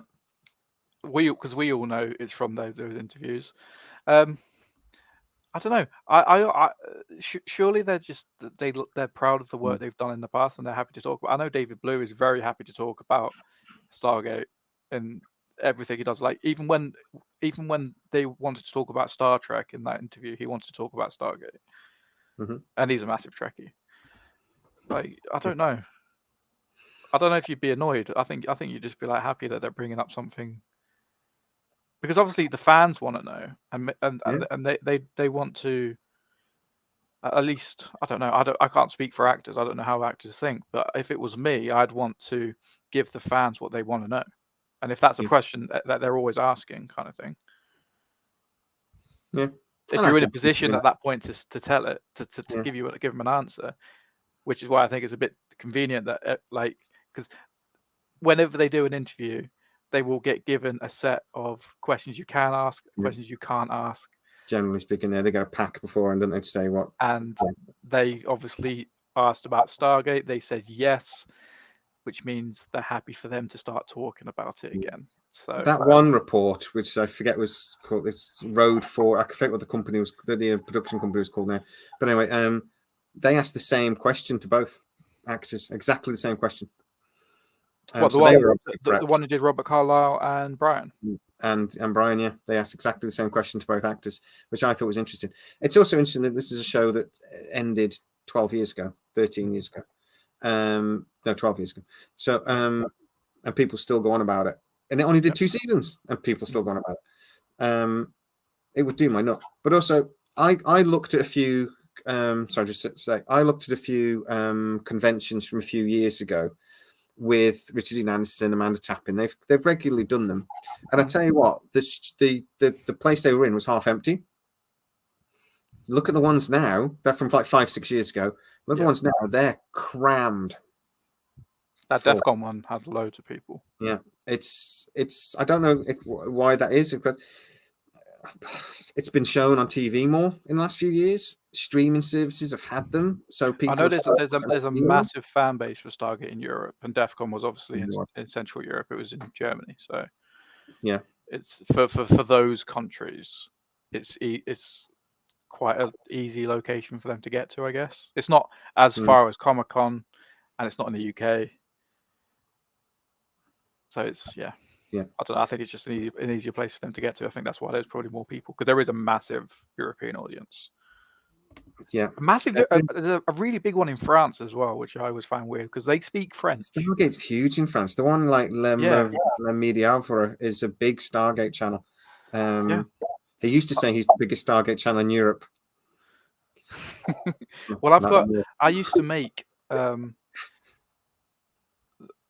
Sue Me Out, Amazon, MGM. Yeah. I used to make a Stargate game. I still got the source code for it, but I made a Stargate game. I used to host it, and I met loads of people online from doing it. And one of the people who I met was this guy called Remy, and he was French, but he couldn't speak a word of English, but he loved Stargate. And he learned how to speak English through Stargate. No, I saw like chevron was a word he learned first, and most people don't know what that means in England. I just find it like crazy. Yeah. Like I was like 12, 13 years old, and he would have been probably about the same age around that point. Yeah. But he couldn't speak a word of English, and now we have conversations in English. Yeah, I just think it's so my last numbers were 300,000 fans worldwide, 1.5 to 3 million fans is interested.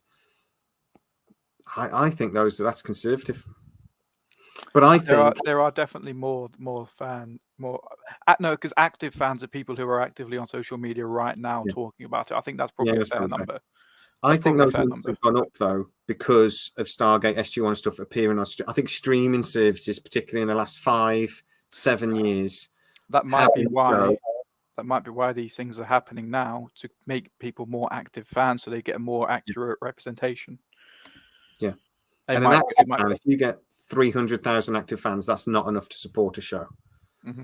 You need more than that, active viewers. But a new show would generate that. And if it was a good show, it would generate that even quicker because it would draw in lots of new active fans. But I think 300 active fans. I think that's the active fans and interested fans. That kind of split is fairly common, even with like YouTube channels. Like you have YouTube channels who have thank you so much for joining. Sorry, mate. Just saying, Jen. Thank you so much for joining. I know everybody in the comments actually loves seeing you come on and answer questions and things. It's really, really appreciate it. So Jenny Stuyvesant actually used to work on Stargate. If you don't know, that's why people are going so nuts to ask her questions. Thank you so much, Jen. Speak soon.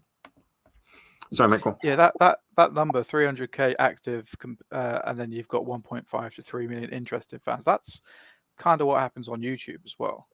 Mm-hmm. Like the 300k would be the core audience. So people who are watching this stream now, there's 50 people in here now. You would be our core audience. There's 20,000 people that subscribe, so they've got a general interest in SciTrek. But you guys are the core audience because you come and watch us every week. Yeah, we got a core in fact 1,000. That any video we put out, we always get about 1,000 views. Yeah. So we got 1,000 people that watch us regular. Yeah. So I think that, that's pretty normal. I think to have, you've got people who are interested and people who like the show, but people who are active and like hardcore fans, it's always a lot less because not everyone's going to be a hardcore fan of everything. Yeah. So we were asked a little. Yeah, that's true, isn't it? It's like football and sports and all these things. You got the people that actually go to the away games and go to blah blah blah, or you got people that sit home and watch it on the telly. and they're interested, but they're not, going to spend money on it, sort of thing. And you've got layers below that as well. So it makes sense. Do you think reaction series help the show? Yes, because when it comes out, Jay will probably do a reaction. I'll do a reaction. It'll be mostly me. The reason I think it helps the show, though, is because there's going to be people who will wait for reviews. People who are going to wait for other people's opinions. If they then see a lot of negative press about it, they think, oh, I won't bother.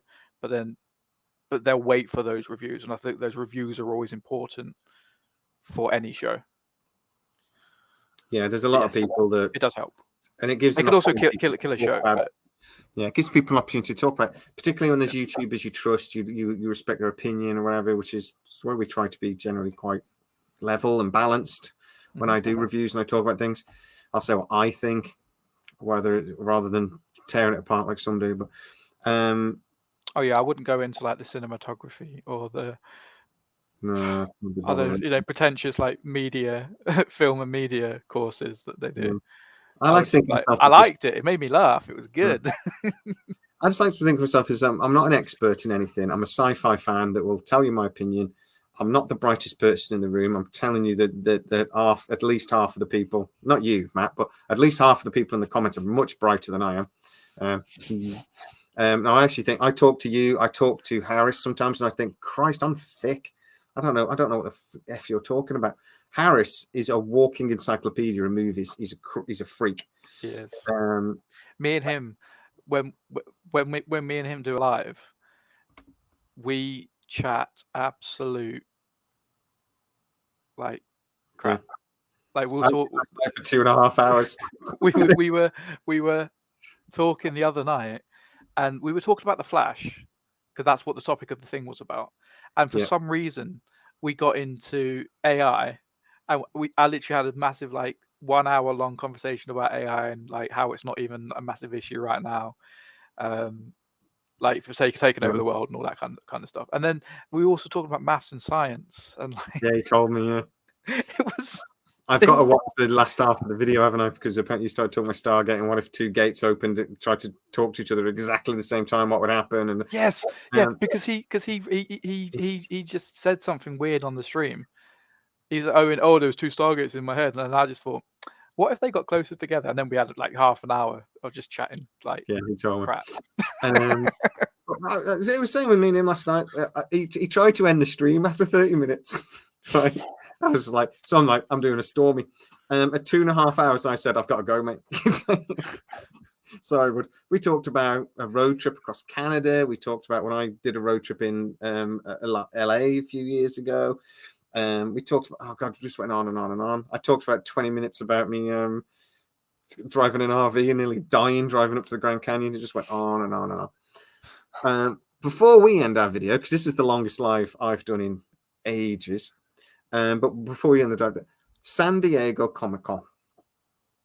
For one, we got to remember actually that I heard the rumor about San Diego Comic-Con around March, that was a potential place that they were going to announce it. That was because that was actually from a marketing meeting. Some people were saying, can we announce it now? Another one saying, no, we can't because we don't know what we're doing yet.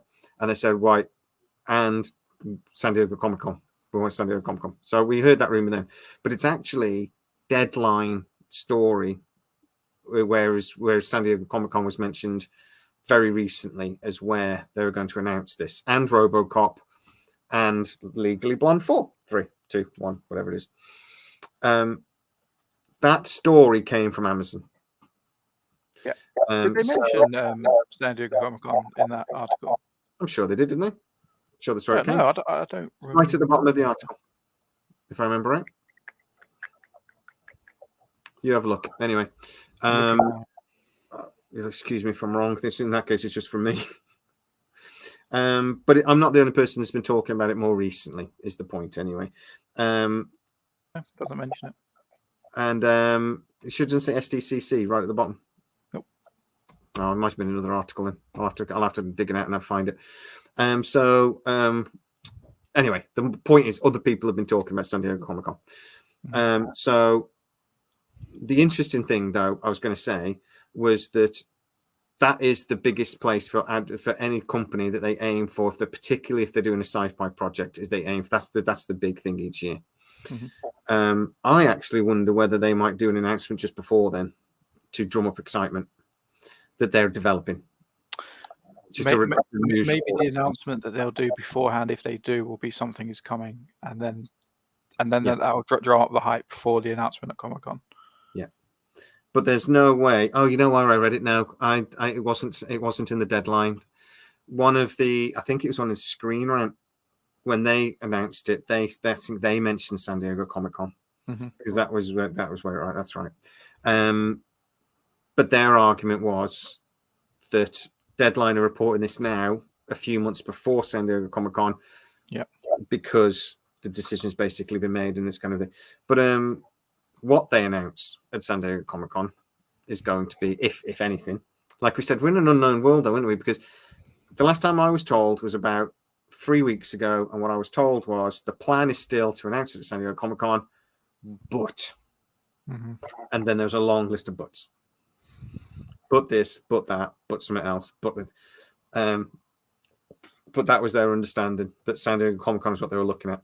And we have heard very strong rumors in the last couple of weeks that actually Marvel apparently currently are not planning to be at San Diego Comic-Con.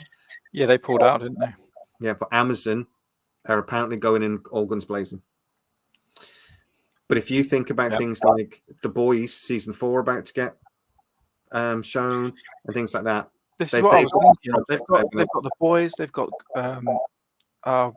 we were talking about God of War. Yeah, they've got a few things that they're going to go in for. Yeah. And the large presence we've been told it's going to be there. I want it to be for Stargate, and I honestly think it probably is. I think that's probably going to play into it. Like it will come into it. But looking at it from playing devil's advocate kind of thing, you could just as easily say, well, they're there for God of War, they're there for The Boys, they're there for insert other Amazon shows that they have here. Yeah, which they've got several. They've announced a bunch of things as well. Like I say, they've announced there's going to be another Wheel of Time series. There's going to be a couple of other things. So they could then be talking about that. Not everyone's going to want to talk about Wheel of Time, but there's a lot of things that they could be talking about. We hope that it's going to be Stargate, and we've heard a few rumors that it could be, but I think the writer's strike has caused a few issues, and it may be the case that actually negotiations with Penguin and Parker didn't restart, and they haven't. We know that it's the Deadline story is a massive indicator that this is coming. Yeah, it's just when. I do not believe they will announce RoboCop before they announce, which we are reasonably certain is definitely coming. I mean, that's again one of the worst kept secrets in Hollywood, that they're basically going to do the original RoboCop 2 script that should based on the book. Sorry, because I think the first one was based on book. He then wrote a sequel. They wanted to do the sequel movie, but because RoboCop was so popular, the producers went, no, we want it done quick. So they did RoboCop 2, which I actually still really enjoyed, but was not what they initially envisaged. They're going to do what they initially envisaged for the sequel. That was the plan. That was the last thing I heard was the plan. I think it's. I'd give you 2-1 odds on that we'll get an announcement. We'll get something solid at San Diego Comic-Con or around it. I see Popcorn in the chat asking where that conversation was about the gates. Yeah. It was on Harris's channel. There is a link in the description. We just did a random stream. If you join the Discord, if I'm ever on, or if Harris is ever on, I'll drop a link into the Discord just so everyone there can go and watch, because it is slightly different than what we do here. It's more chaotic, I would say. He starts with more of a plan than I do. Yeah, he does, and I feel so bad every time I go on a massive tangent. Yeah, well, that happens on this channel as well, mate. So, but there is a link to If you join the Harris's Discord, channel. hang on. .gg/. So I'll just post it in the thing. If there's ever a link for a live stream, it will more than likely go in there. Oh, I shared it on our Facebook and our community page as well. Yeah. So there's a link directly to that video, and I believe it's the last half an hour or so, isn't it? You started talking about this. Yeah, half an hour, 40 minutes, something like that. Right, I've just saved the links to this channel as well, so you can go into the comments. You can go to the description here, and there's links to all the channels on there. All right, mate. 2 hours. Yes. I did say I need to come off by 9, and then it got to about an hour in. I thought, oh, we'll come off soon, and we're still here. We're done now, though. We are done. So, guys, thank you so much for everyone that's getting into the comments. Again, you've made it worth doing. And like I said, we wouldn't do it if it wasn't. Oh, a little bet on whether it would be San Diego Comic-Con. Okay. If it's not within, I'm not betting tattoos. Don't even think about that, Jay, because I know what you're like. I was thinking, now this is me that's saying this. This is me that's pushing this. That I believe, and I'm confident in this. Okay, then tattoos. If it doesn't happen, you get to tattoo across his face. Do something else. If it isn't announced at San Diego Comic-Con or just before it, oh God, I'm going to say if it's not announced in July, all right. So either just before or just after San Diego Comic-Con. If we get to the end of July and this has not been announced, I will give. I normally give 10% of the money from charity that we generate on this thing. I will double that, and I'll give 20% to a charity of your choice. All right, if it's not announced. Of whose choice? Yours. You can choose. Me. Yeah. Okay. I can't ask them a lot. I'll get a million different answers. Okay. So it'll be 20% of the income. That much. We'll double that. What we normally give to charity, we will double. If anybody would like to get into the comments, by the way, this month we're giving to a dwarfism charity, because my a close friend of the family's daughter was born with dwarfism, so she's got a really cool charity. They give lots of money to helping these poor kids just have as normal a life as possible. You know, there's and they have a lot. It's not just some people saying, well, they're just little. What's that? They're not just. They have loads of health problems. She's a beautiful little girl. The life expectancy for dwarfism is very low. It's much better than it used to be, but yeah, it used to be like 30, and that was it. And lower than the average person. Yeah, but now it's still really good. So, yeah, that's what the money for this month is going. But guys, if anything. You have any charities or whatever that's close to your heart, particularly if you're a regular SciTrekker, I'd love to hear. And anything I can do to help, I will help. The first time I did this, I gave it to Richard Dean Anderson's charity, just because I thought, yeah. But I wasn't telling anybody. I've been doing this for about 18 months, but I didn't tell anyone because I thought, oh, I don't want to sound like a dick. And it wasn't a lot of money. So, but then I actually gave all of the money from January to Mind, and then but then I just thought, you know what, I'm not going to do that again. I'm just going to continue doing the 10% a month. But that was me. The only reason I did it, why I did it, was they reckon you should have 3 charities and give like 5% of your income to those charities, and I thought I should be doing that, but I didn't want to do like it regular, so just each month I'd pick a different thing. But yeah, but I don't know why I'm telling everyone now, really. It still makes me sound like a dick, doesn't it? So,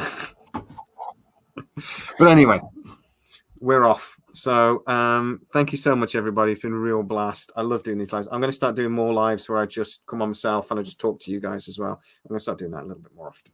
It's very stressful, though, actually, because if there's nobody in the comments, you just sit here going, oh, nothing to say. So it's quite stressful, isn't it?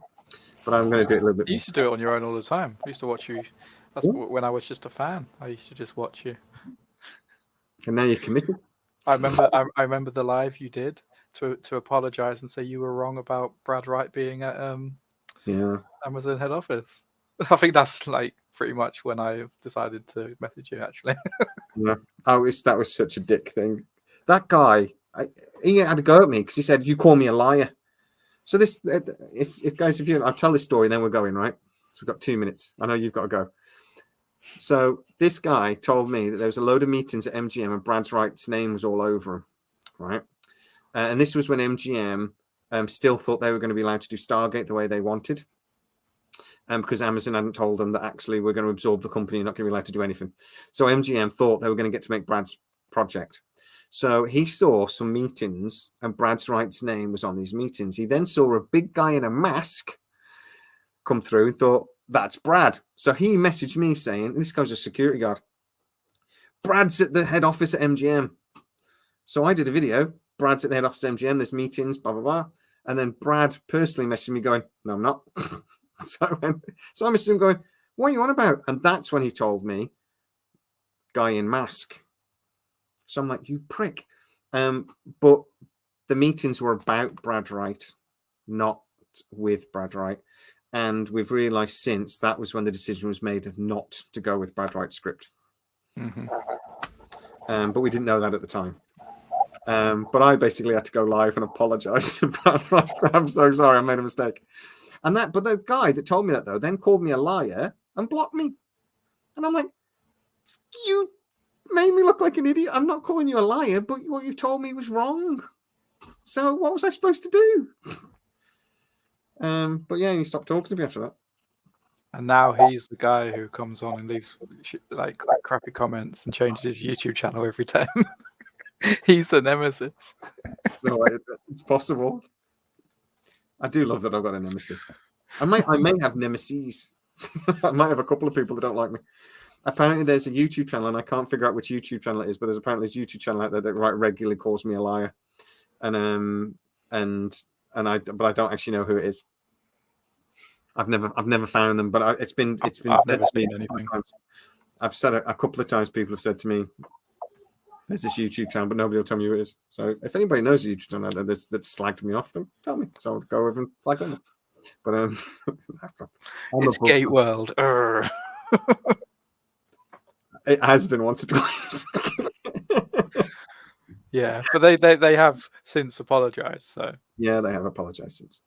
Darren was very nice about it. No, I always get mixed because they both start with D. It was Darren. Darren apologized to me. Dial the Gate just had to go at me for being nasty to Jenny. And he refused to apologize. No, that was Darren. Which one's Gate World? Gate World is Darren. Darren apologized. David Reed is... David was the one that refused to... Dial the Gate. Yeah, he's the one that had to go just for what we said about Jenny. No, not we. Not we. Me. I after to anybody in the audience who doesn't know what the hell we're talking about now, we've got to be quick because I know you got to go. But we did a live, and basically Jenny went on Dial the Gate, and Jenny spent the whole thing going, SciTrek had it best when they said this, and SciTrek dropped this about Mark Ferguson. I don't even know how they knew this about Bad Robot pitching him, and the whole way through she said SciTrek about 50 times, and I'm just there going, this is great. And then the guys refused to say our name. They all the way through, they're like, and they kept pulling. Once or twice, you actually see them genuinely sneer when she mentioned us again. And then they asked a question at the end. Well, some of these channels, and it was so aimed at us, are they just clickbaiting? And Jenny's answer was, well, SciTrek doesn't clickbait because they do this and they do that. And I was like, it was great. And she said, look, even if some of this stuff turns out not to be true, it was true at the time. And and she backed up a lot of what we said, which was great. So in that video, we talked about Jenny Stiver. And I said, look, I think she's been stalking me. She seems to know her bank account details and my inner thigh measurement, my inner leg measurement. That was then deemed to be a sexual comment about Jen. And I said, I did say my inner thigh, my inner leg measurement. I just thought it was something. She knew this about us, and this about us, and this. No, because we were talking about subscriber counts. I said she knew our subscriber counts, and then you went, yeah. And it threw me off when she knew my inner leg measurement. Apparently, in America, that's a big thing. Apparently, that's a really like a sexualized comment. It was definitely a cultural but I did have communication thing. Yeah, I did have to point to David. I did say my in a leg measurement, not Jenny's in a leg measurement, which was what he seemed to be implying. But Jenny did sort of explain that she laughed it off, but she did explain that actually, yeah, it did offend some people in America because it actually is quite a big thing over there. It's just something that's not a thing in the UK, so Yeah, it's just not a thing here. I just thought it was a personal piece of information that somebody shouldn't know. I should have gone with bank account details, but yeah. Hindsight is perfect clarity, isn't it? It's just funny, isn't it? We considered like America to be such a similar nation to us, but actually that's such a big difference that that wouldn't be a thing for us at all. You know where I got it from? It was the Fast Show over here in the UK. Like, oh, suits you, sir. And he was always like, or maybe like Friends when he'd cup the. There's that whole thing about cupping the thing and doing the and no, Joe, that's not okay, Joe. I think that was what was in my head, but apparently it's a thing. But even when I tried to explain it to him, he wasn't having it. No, he's very close friends with Jen, so yeah, it's understandable, really. He's very protective of her. He's a very close friend, and he didn't like it. They've known each other for like 20 years, so it's understandable. But... Yeah. Your destination for gossip and rehashing old mistakes. That's true. Yeah, we've made a few errors, but I said on Harris's stream because we were talking about jokes and about how comedy is subjective, and I can make a dark joke. I can make a dark joke about something in my life, but if someone made that to me, it's a bit different. Anyway, I said there will come a time at some point in my SciTrek career I'm going to make a joke and that's going to get me cancelled. But I'll just be like, look, it's just a joke. Just one day you'll be gone. Yeah. At some point it's going to happen because I have like a proper dark sense of humor. Yeah, so do I. Again, it's the jobs we do, isn't it? It's like you work in the NHS, you joke about death all the time because people keep dying. So you joke about it. We were joking about this. He really should be. If he was a dog, he'd be put down. It's like quite a regular joke about some people. It's really not in good taste at all. But it's because it's so stressful. You've got to make light of it, or it will just crush you. Yeah. Yeah. So I was gonna make a joke when you said who you're gonna do the give the money to charity to, but I thought it's very bad taste to do it. I was gonna say every little helps, but I thought I'm not gonna say. I'll say it later when Matthew charity. It's because it's the cost of living charity. Cost of living's gone up, and I need more money. But yeah, hey, it's like I said, I didn't get it. That whole thing with Jen, I didn't get. But hey, at the end of the day, I understand that a website and a YouTube channel like Gate World keeps getting asked about this little piddly YouTube channel called SciTrek that's coming up with all this information, and is it true? And they don't know because they haven't got the sources I've got. Yeah. And they just assume it's another YouTube channel making shit up. I can't blame them for that. I don't blame them. Even podcasts thought the same thing to begin with. So. Yeah. Until we prove that, right? Yeah. Until we were the ones that I do get messages occasionally having a go at me, and I just want to go list all the things I've got right over the last 2 years and stuff. Anyway, thank you so much, Matt. I really appreciate it, buddy. 2 hours of your life you're never getting back. Thank you so much. No, I'm going to go watch Walking Dead now. So I'm going to go and watch West Wing. So have a good night. And everybody in the audience, please, thank you so much. We'll see you soon. Bye-bye.